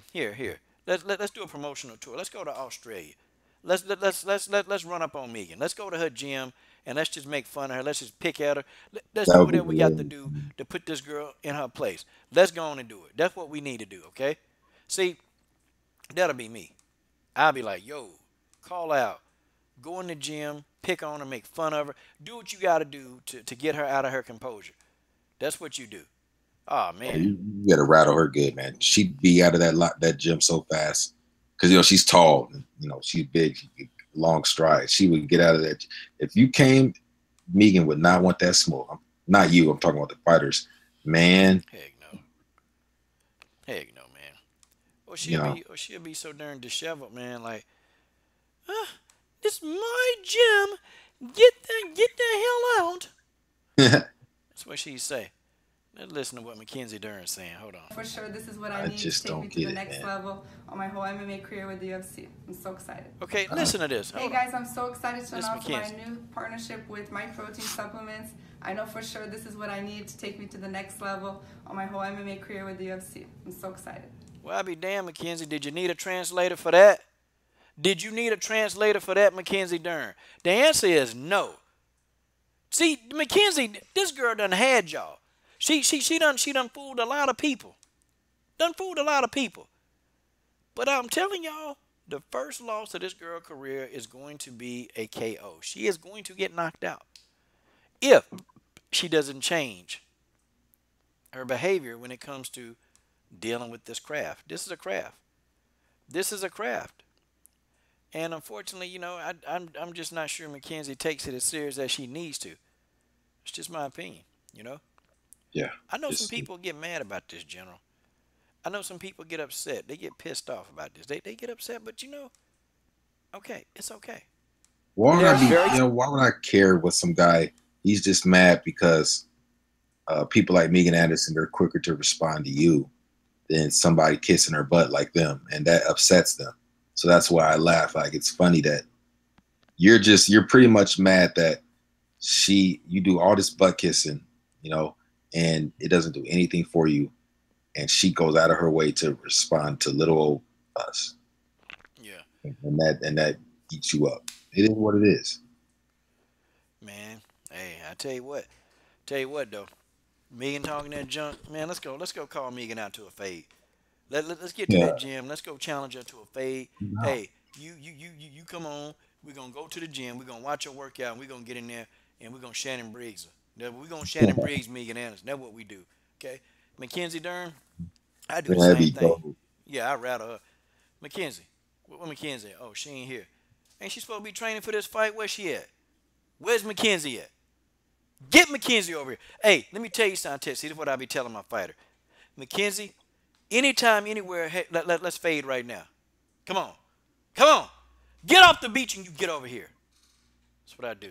Wouldn't that be a fight, man? The catch weight between Megan Anderson and Mackenzie Dern. Ah, man, I think Mackenzie beat Megan. I think Mackenzie beat Megan. Coach, we just did it. We just made a fight. The UFC needs to do this. Megan Anderson, the queen of Twitter versus the queen of Instagram. Megan Anderson versus Mackenzie Dern at some type of catch weight, because you know Mackenzie's already bigger. Man, if Mackenzie rolled up on Megan like that and got in her head, I think she could get her too. I think she'd need a psychological, because you know Megan's already jealous of Mackenzie because she talks about her. And Mackenzie will take her down. It's a wrap. Mackenzie will tell you, I guarantee, man, I bet a whole rack. I bet a rack on Mackenzie Dern will beat Megan Anderson. Mackenzie would whoop that ass. Okay, Mackenzie would beat her down. Look, man, and Mackenzie a big girl. She'll come in hydrated, come in about the same weight, or come in at least at 140-something pounds. She'll come in hydrated, okay? I guarantee you Mackenzie Dern could beat Megan Anderson. Yep. Guaranteed. I don't even have to make a prediction video. I don't have to do a power chart. We know who win in that fight. In the comment section. Honestly, who y'all think? Tell the truth. Tell the truth, okay? Yeah, let us know. Who do you think wins the fight between Megan Anderson and Mackenzie Dern? Who do you think would win? And be honest. Just be honest as you can, okay? Be as honest as you can. Who do you think win that fight? I don't know, man. I'm reading TC. Megan has 50 limbs on Dern, 50 pounds. They hit the ground. Megan will be tapping. You know, she's bigger than Dern. Don't get me wrong, but Dern's not. I mean, Dern's not small, man. And you get her to the ground. You saw how she was kind of getting manhandled. She was doing better. Anderson was doing better against home standing up. It was on the ground that she had a lot of trouble. Man. Mackenzie, get her to the ground, man. Lock those big legs up. I'm telling you. Yeah, I agree with John Taylor, though. Now, if Megan hit Mackenzie with her right hand, I don't know if her chin been tested. Only way Megan would have to catch up. But see, Dern ain't stupid. Mackenzie wouldn't be she wouldn't be smart enough she wouldn't be dumb enough to stand and stay there with Megan. Because Megan catch up with that right hand now. It might be night-night. Double leg takedown. Don't get kicked from Yeah, man. I think Mackenzie Dern could beat Megan. I think she could. They ought to make that fight. Hey, I'd be like this. Hey, Mackenzie, look, girl, you can't make weight. No way. You're overeating, you're partying, you're clubbing, you're at the beach, and all you're doing is twerking and shaking your ass. Okay, look, how about this? Let's take this fight with Megan Anderson, okay? Listen, it's a good fight. We'll pay you 6 figures. Listen, you go in there, you slap Megan around the octagon. You do this, you'll get a fight of the night bonus. And look, if you submit her, you know, we'll give you another extra $100,000, okay? See, that's what I tell her. Go in there and beat Megan up for us, okay? We need you to beat up Megan and shut her up, okay? But, you know, I don't know if Mackenzie will do that, though. But, you know, I think she can win. Megan's great equalizer is her right hand. I'm saying, now, if she would have hit a flyweight or a strawweight with that, yeah, Megan would probably knock him out. But I don't think Mackenzie got a big old coconut water head, man. I don't think she get knocked out no time soon. But, you know. You have to be careful with one of the rights, you know, one of those leg kicks to get her head taken off. But Mackenzie, she's decent. Okay, let me ask y'all this: who would win a fight between Bojangles versus Megan? Who would win? Like, if they could actually fight, who would win Bojangles versus Megan? Come on now. I know. You know what? I'm gonna be honest. I got Bojangles. Nah, you know what? Nope, nope, nope, nope. She ain't Bojangles, stand. Nah, she ain't. Bojangles ain't got no chin. She ain't got no chin. And Megan hit yeah. her one time. Bojangles going to sleep. Bojangles will be out. She'll I'll still tell you think. one. Valentina would beat Megan Oh Anderson. hell yeah, Valentina beat Megan. Valentina would beat Megan. Look, easy work. Easy work for Valentina. Valentina destroys Megan Anderson. That's why I'm Bojangles. like, why are you talking so much about this? I mean, Valentina, she like, and then it was funny. Somebody brought up like Valentina would destroy you. Oh, she's something weight classes lower. Who cares? Yeah. If the UFC made the fight, would you fight Valentina Shevchenko, Megan Anderson? Would you? Or would you duck that too? Because if you duck that and the UFC was willing to make that fight, you just need to stop fighting. Man, Valentina Shevchenko, the bullet would destroy you. she would duck that fade for real. Valentina would beat Megan down, man. It's not even a contest, man. Skill versus skill, man. Skill versus skill. Yeah, Yeah, man. she would hurt her. Yeah, Valentina beat her down. Jermaine Durandame would probably Yeah, hurt Jermaine. Megan. Yeah. Jermaine Durandame would knock Megan out. Cause Megan ain't taking you down, man. She not. Megan gonna try to stand with you. Jermaine Durandame will knock her out. Now Bojangles, yeah, Bojangles will get beat up. But Megan would only have to hit Joanna one time, man. Okay. She'll hurt that girl probably. Well, Benji, it's fantasy matchup, man. You know, it's fantasy matchup. See, these are good questions, okay? Yeah, Antonina versus Megan would be dope. I gotta get Antonina based on skill set and history.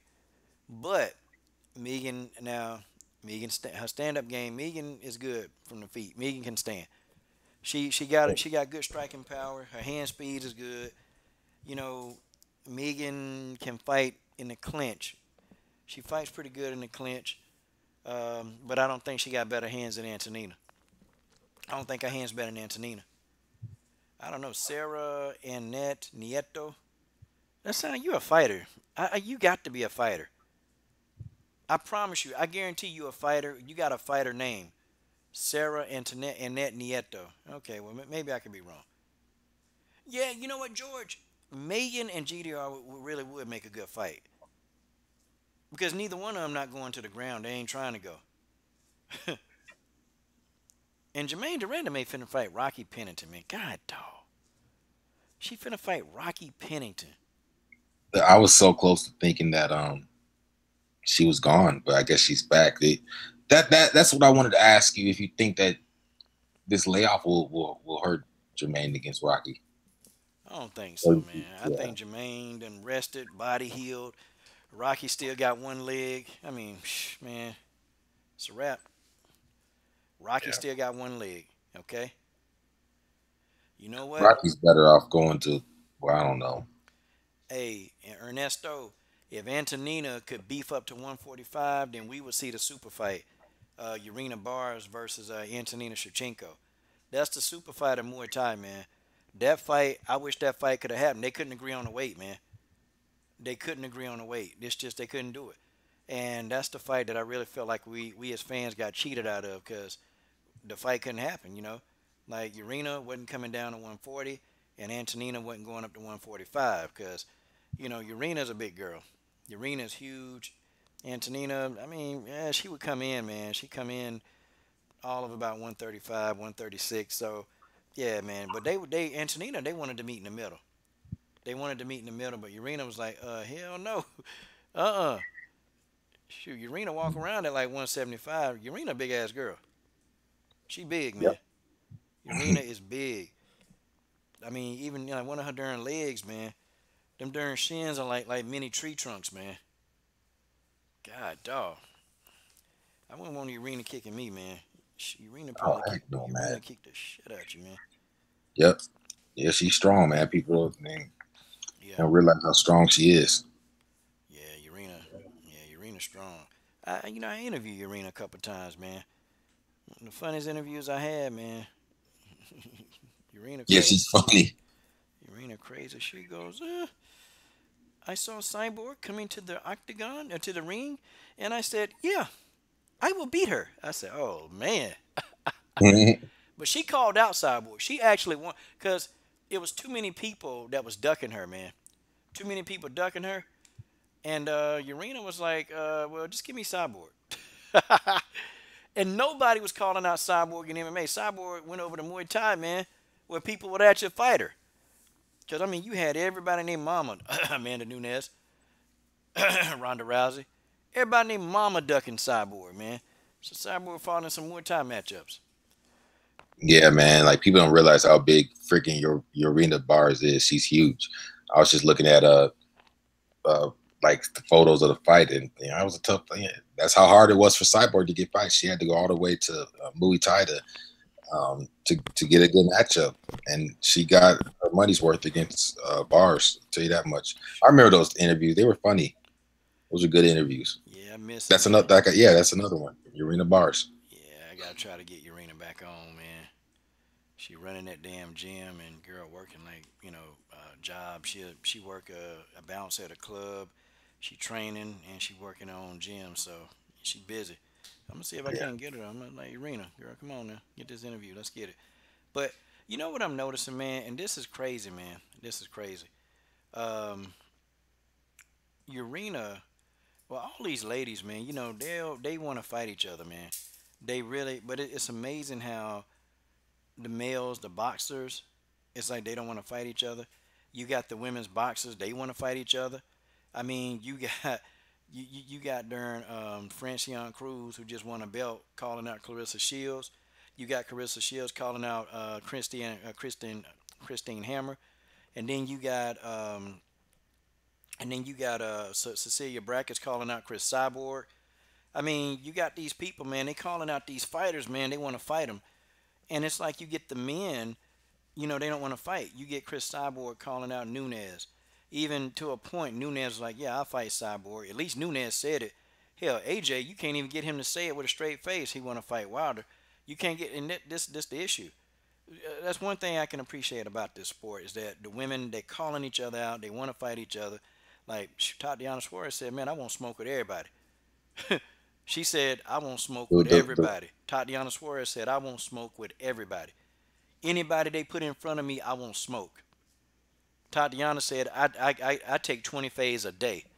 I said, Tatianna, we support people who ain't ducking phase. She said, listen, man. She said, listen, I take 20 phase a day, coach. I take 20 phase a day. She said, I ain't worried about that. She said, I want everybody. Suarez won't smoke with every single body. That's what it is, man. That's how it's supposed to be, man. The best fight the best. Yeah, Suarez, she's a beast, man. She's gonna get hers. Yeah, I saw that. She was like, yeah, I get 20 fades. Yeah, she want that work, man. And a lot. I gotta be real with you. Like the women are holding it down, especially when you compare it to a lot of these boxers, these men boxers. They're holding it down. They're not playing, and that's why it's important to make sure that the kind of the diva attitudes of people like Nico and Megan don't, take over. Yeah, well, but see, they ain't got that. They ain't got the personality, man. Because now Megan calling out Cyborg, but come on, man.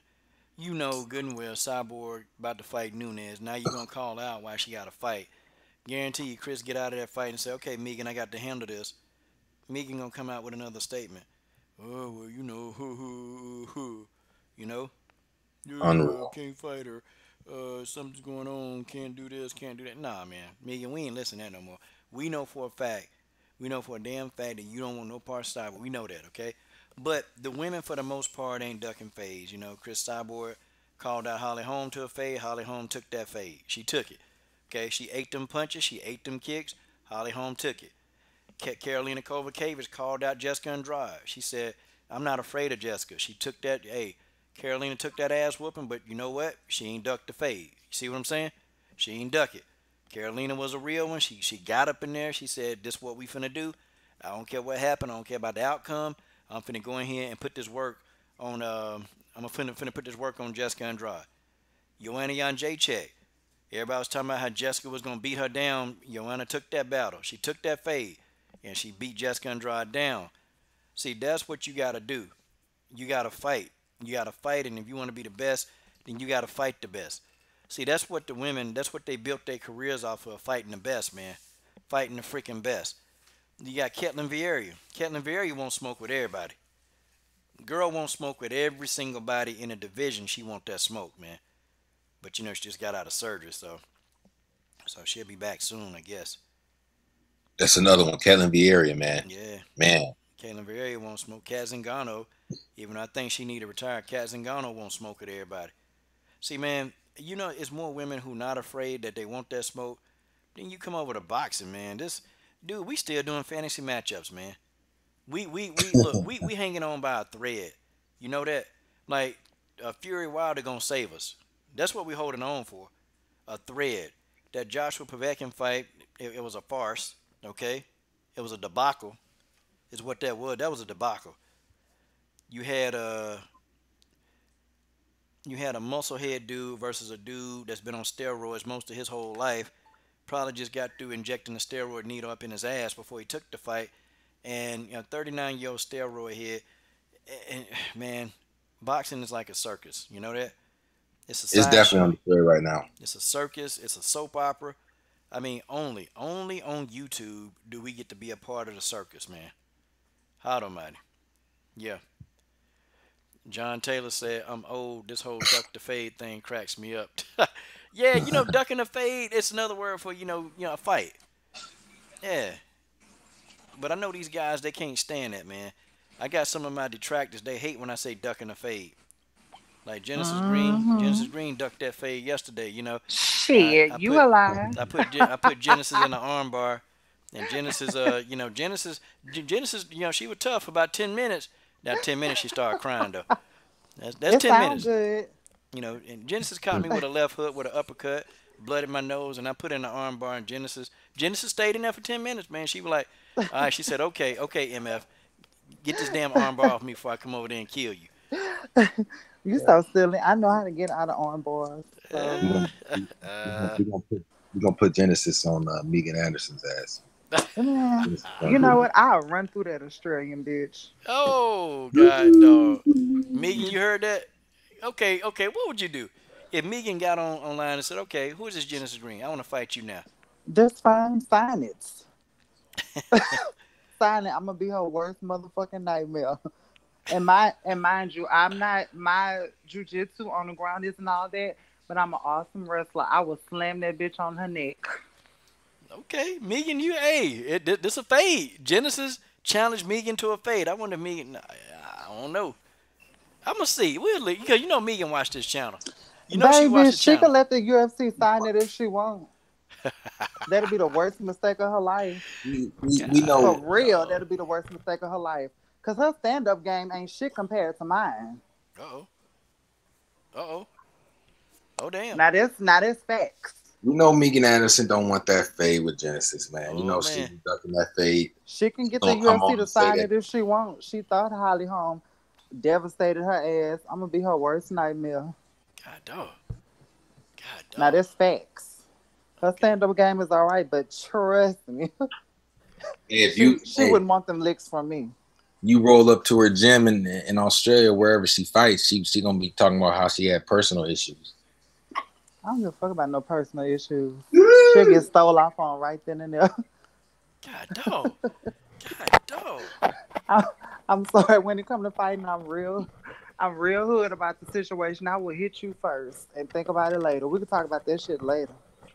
You know, she has that mean girl mentality, kind of like that group where it's like, oh, let's do the whole Angela Hill thing. Let's like gang up on people and like let's go with the wave. Like if you have people saying that like people come out of nowhere, the woodworks talking about, oh, Nico got, she got treated badly, whatever. Then she'll be like, okay, that's a good way. The Saints are going that way. Let's go that way. Let's say that Valentina doesn't deserve a shot. You roll up on her, Megan Anderson. Yeah, she'll probably get a restraining order like that. Yeah, she would have to. You punked the head. Because I would hit her ass so hard, she would have a concussion. She ain't gonna roll up on no Valentina, man. She roll up on Valentina. Valentina be looking at her like she crazy. and then She's put too it. scary. I just don't see. I don't see no heart in her. I don't. I mean, granted, she had a few little bullshit fights in Invicta, but that doesn't like validate her being this like awesome featherweight. I mean, her stand up is all right, but it's not all that. Especially for somebody that's a really good striker, her has to get counted all night. Her face will be black and blue.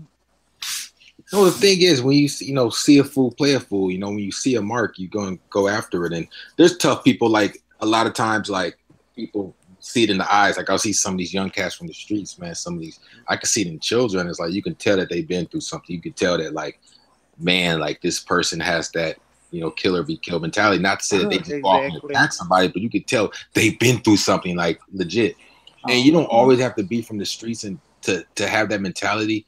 There's been warriors that have come from good means, but I mean definitely Not that you many. see somebody like Megan Anderson, you're like looking at that, like, yeah, you lick your chops, you like, I'll punch the heck out of this girl, man.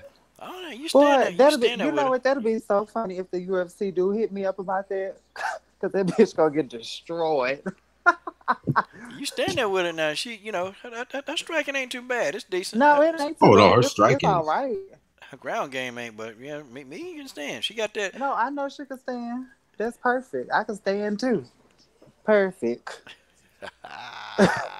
Perfect. See, I like to bang, and I hope she could. Everything she throws, she'll get 2 or 3 right back, and all of them gonna be solid.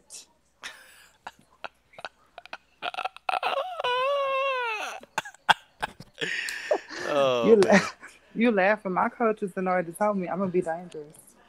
Cause Uh, every lick I throw is a power lick. I ain't gonna get tired. now She'll get Arpa, tired before me. you hear this right? Genesis challenging your girl, Megan Anderson, to a fade, man. He can run with the wrong team if he wants. Shit. He better choose the right side. Oh, Arpit. She said choose the right side, Arpit.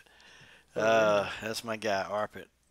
Arpit, Uh-huh. Arpit know what he doing though. Okay, go against the grain. God, dog, Arpit, go against the grain. She ain't even say no, hey, how you doing, whatsoever. She just went right in and started going in on Arpit, man. What the heck, man? Arpit ain't I didn't Arpit. go in on him. I went in on Megan. Man, come on. Come on. Megan like your elder. Shit, how old is she? Like 20, like 8, 29, hell. Babe, please, I'm older than her. She gonna get her ass whooped by an elder. God, dog. Dang. Now you got Arpit laughing, So that's sarcastic laugh because he don't believe that. Oh, he don't have to believe it. Okay. Shit, he'll believe it if he saw me tearing a bag up and hitting a bag. His ass to believe it then. God, dog, Arpit. Dang, she going right in. I'm just being real. yeah. I mean, Megan Anderson, she can punch. She's a Yeah, she formidable. can. She's a formidable foe. I just don't think Yeah. you roll up on her. I don't know if she's ready for that type of action. I don't know. Hell nah, she ain't ready for that action. Yeah, you know what, John? I agree with you, man. Holly did not want to stand with Megan, man. No, she didn't. She got She clocked with that felt right that hand hand. and then she Yeah. hurt and ran. Did you see that big ass leg, that number 2 pencil leg in the air when she was trying to kick her? I said, look this damn flying mantis. Man. Holly was like, nope, let's try another game plan. Because that But right Holly's hand. tough though. But she I, just, yeah, that aggravated her. I saw that. Her eyes got big. She was like, damn, that bitch hit me hard. okay, Genesis. Now, here's a reaction. And this is Uh-huh. from one George Page. He said, a bag does not hit back. Genesis, your It's response. fine. Let me see. Coming from somebody that's not a fighter, you're irrelevant. God, dog, George Page. You don't even have no cardio. I know that. Okay, well, it remains to be seen. I know he'll bounce in the club, so he Oh, got another fight. damn. Okay, He's a non-factor. George Well, like Page. you That said, was her response, George Page. Megan Anderson is a formidable foe. She's definitely um, good, solid fighter. Yeah, I don't know how Uh-huh. she reacts to somebody coming in there and challenging her. I just don't know. Dog, look at Dennis Espinoza. He said Megan throws a punch on Monday and it gets down Wednesday. God, dog. Wow. Yeah, she a big old giant. Look how big she is. Hey, Dennis, man, that's Did just you see? But did you see y'all when her mean. and Holly was looking at each other? She looked like a giant. You guys are mean. Y'all don't have any. You know what? There was David and Goliath. Y'all That's have what Molly, no. that Y'all fight don't. was. I actually call her Molly. Megan Anderson picks on people, She do. and I'm tired of her picking on people. God, dog. George Page is that. He said you might win, but you'll feel like you lost. George Shit, Page. you alive from the streets. I don't know. I don't know what type of women you used to. God, dog. George George Page, Page. sir, I've had over 38 street fights.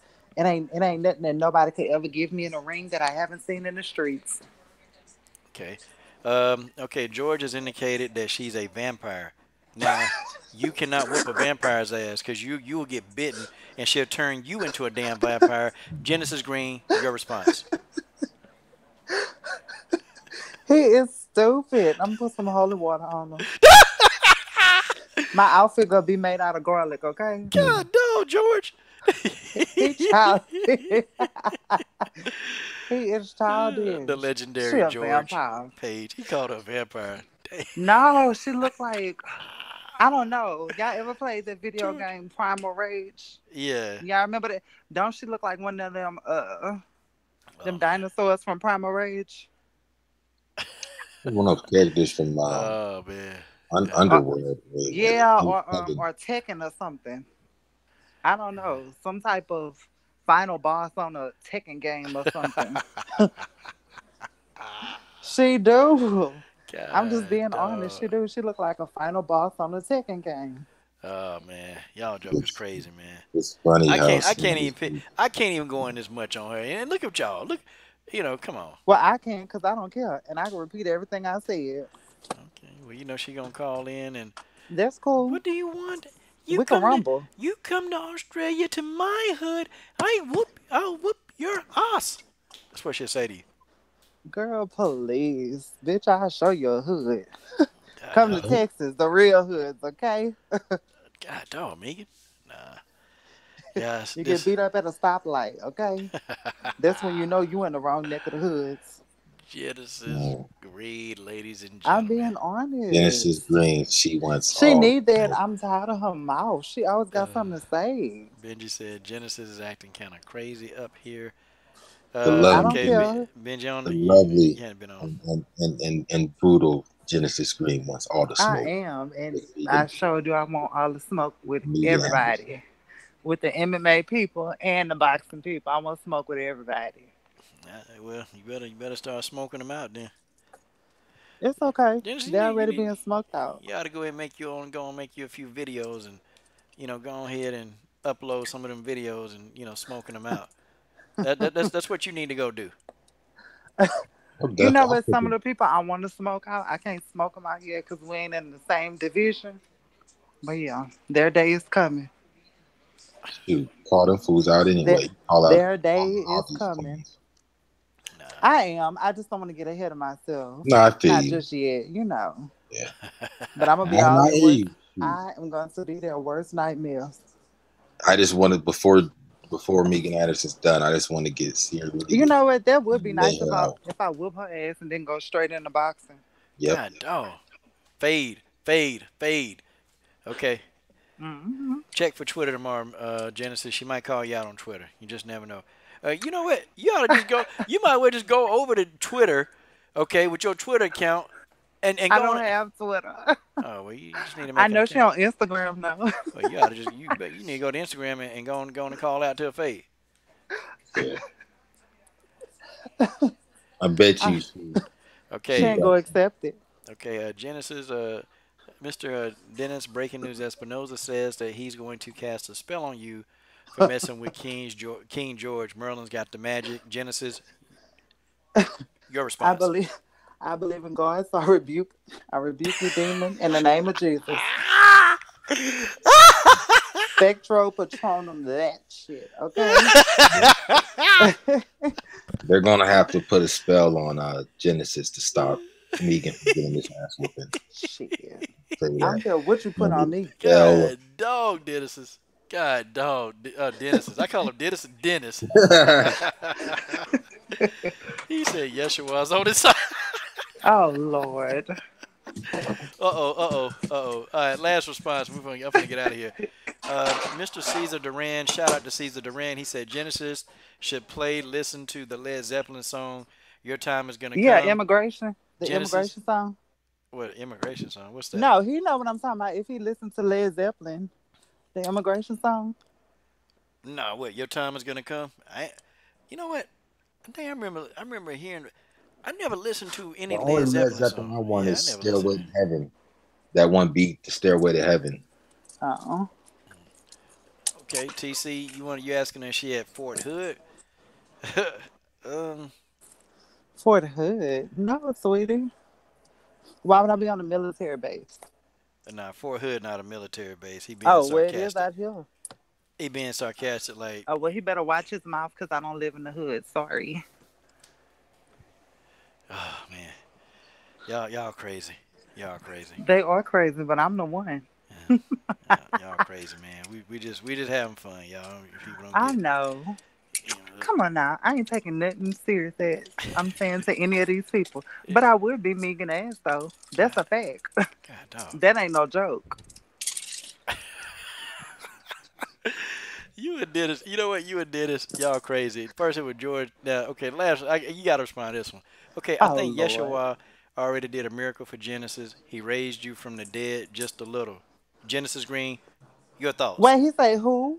He said Yeshua. He said God did a miracle on you because he raised you from the dead. Good. I guess I'm one of the fallen angels, too. God, dog. God, dog. Y'all crazy. All of y'all crazy. TC, George, crazy. Dennis, Benji. Oh, y'all crazy, man. I think y'all, man, you know what? You know what? I It's know something I'm wrong crazy. with y'all.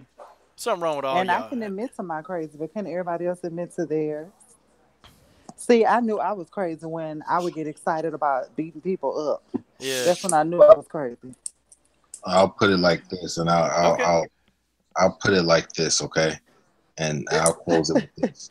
Megan Anderson, she better fight a legitimate 145 pounder.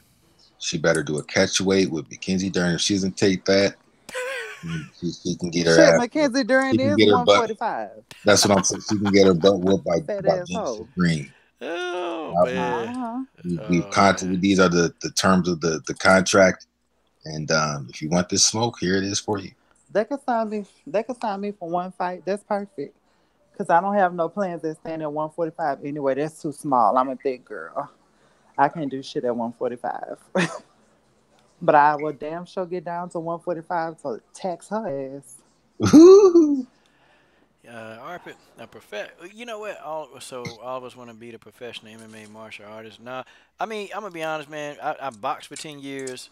I did the whole BJJ thing for about 2.5 years. Did a little bit of MMA, but you know, boxing is my background, man. I think I done had enough having my nose broke, my sinus cavity. You know, still can't breathe out of one side of my nose very well because I've been hitting. Well, let me hit the other side. You can try. Yeah, you got to be able to hit me though. See, you got to be able to hit me. Yeah, I'm good with that. You got to be able to hit me. And I know what, Coach? We need to spar. I've collided enough heads playing D1 football. I'm good off of that. I'm fans of the fighters, but yeah, I'm a fan. I'm a fan. I don't want to be a fighter. I know certain people kind of like whatever, but nah, that's don't be twisted. Every now and then I spar them little roughneck 17-year-olds that think they understand life. So Coach, you wouldn't spar with me? No, I don't spar no women. Cause see, let me tell you what happened. They start thinking they don't understand what work is, and then you know when they start putting power on, see, I counter quickly. I counter real quickly. So you know, some of them get a little antsy. That's why they don't have no self control. They get a little antsy and they start feeling themselves a little. And I'm not one of these guys that are going to go super hard in there. I'm not going to do it. So I'm not going to get welled on, and I'm not going to, respond. So it's like I said, it's not. I'm not like a back can check me, okay? But like I'm a strong dude. I'm 5'10", 215. If I'm at really working out 230 pounds, like a little chef leg hook. Check left hook. It's just something about hitting women. I don't. Yeah, even if it's it's just something that don't sit well with me. It's something about hitting a female. Even if she a trained fighter, I still wouldn't want to do that. I don't know.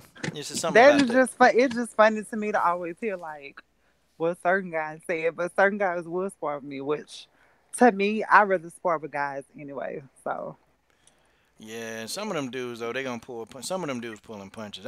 I know when I used to when I tried it, like because the more you hit and the more you start really getting into it, the more your hmm punches, your light jabs start hurting people, and it's like like it's one MMA girl, and I'll never forget it. I was sparring with her, and she said, well, I just need a little bit of work, okay, no problem.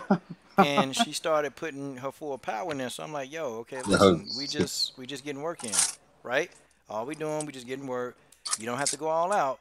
And she still kept loading up on her punches. So I just popped her with a jab, and knocked her down. And like, well, what? Wait a minute, I thought we were just sparring. Why you hit me? Oh What you my mean? Wait a God. minute, why I hit you? You sitting here throwing overhand rights. You sitting here, putting me in the clinch. Like elbowing me in the throat and all this stuff. And I'm like, yo, we just sparring. So after that, I ain't gonna spar with no Wow. females. I spar with dudes. Full Uh, time in the building. Coach, I hope as long as you've been getting to know me, I would know. I'm sure everybody else would know on here like that. I would never be that soft. well, you just Never. never know. Them be the main ones, boy. You catch them. Shit, not me. You be the main It's just ones. You some of hit them. these, I mean, and look, some of these guys, they're kind of like some of these shrimpy guys. Nothing against them, but some of these shrimpy guys can go. I mean, look, if they get in there with a Ronda Rousey or one of these professional female fighters, they might get hurt. But like the average grown hmm man, it's just not gonna, and it's no way to say it without people thinking you're chauvinistic and stuff. Don't get me wrong, there's some No, tough say guys it. out there. Holly Holm will, beat up some of these guys, but like, I mean, I'm not gonna create like a fantasy Gotcha. matchup, but you put like your average, blue collar, this, whatever dude. I mean, it's just gonna be too much in one jab. Men die from street I'm fights. not. Men can die from a street fight. Yeah, that's what I'm saying. Street fighting, it's different. See, when you leave an octagon and you come onto the street and you got somebody who used to that, well, now you got the environment. This is my thing, though. I do this, People used to say, man, you shouldn't be talking about Bojangles like that. She might come looking for you. What? What the hell? She gonna look for Oh me? Lord. Wait, she weighed, what, 130 pounds soaking wet. You think, hmm I'm wet at what, 170, 168 pounds? Do hmm you think I'm finna, oh, wait a minute. Oh, damn, it's Joanna. Oh, God, what is she gonna do to me? What is she gonna do, man? Ain't nobody scared of no damn Joanna. Not scared. Look, and matter of fact, I know she ain't gonna do that, and I ain't gonna raise my hand to hit her. Ain't, man, I'll take Joanna No. mug about a head, girl. You better get out of my face. Nobody fooling with you.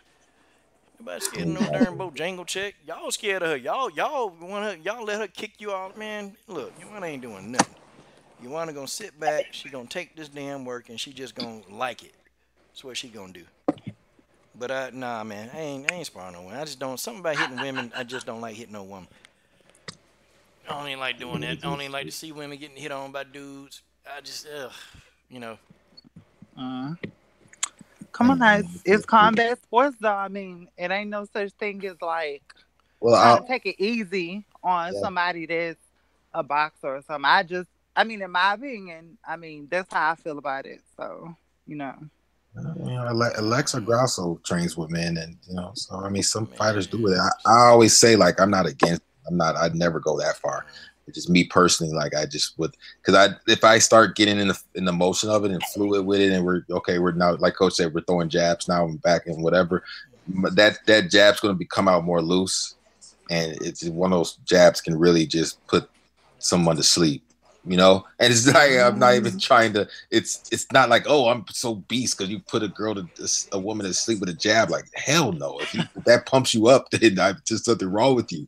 Like I said, you flowing in emotion, the jabs coming out here, and it's like, oh shit, she came in. I got to check left hook like that. Yeah. Like knock your mouth guard out. I mean, wrestling somebody, I would probably do that because Yeah. it's not. You're not really delivering blows to the face. You just rolling.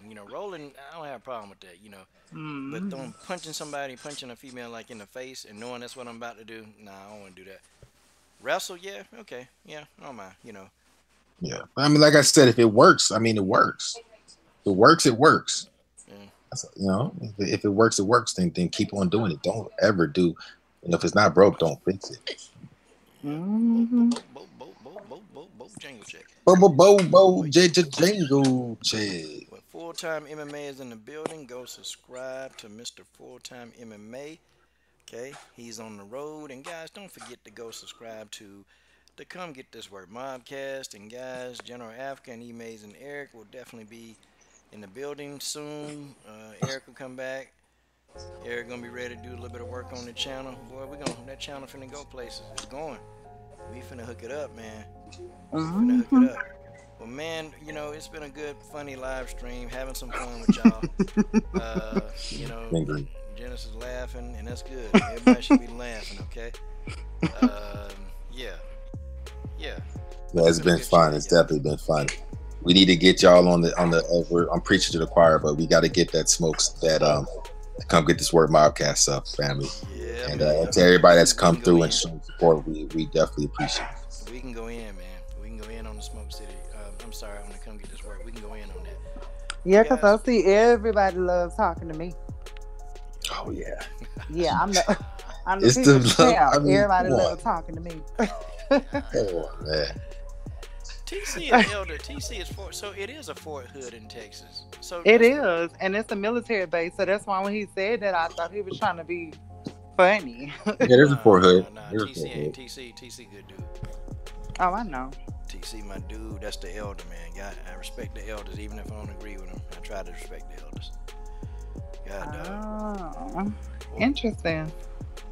Yeah, girl. Talking about yeah. School. Better stay in school. You sound like you over there yawning. Never that. Been out of school for a long time. No, Genesis was yawning. I was trying to send her a message. That was me. She was yawning. I was like, "When you gonna hit me back, man?" Let me take about General. I'm just, I'm messing with her. No, I'm messing with her. Look, Coach, you heard what I said? He's so full of shit. Really? Yeah, she said you must not be on your phone. I'm telling the coach be trying to hit me up. Sometimes I get back to coach for 2 days. I was like, damn, shit. Coach, I think he lives in the woods somewhere because he don't never have no reception. Or he a vampire or werewolf or something. God, oh man, y'all crazy. Megan Anderson's getting to me. Oh yeah, apparently. Vampire. Well, y'all, I'm about to roll. I'm getting up. Okay. Y'all, sounds good. Be good. Enjoy yourselves. I'm out. Got stuff I got to do. Hey, guys. Peace. Peace.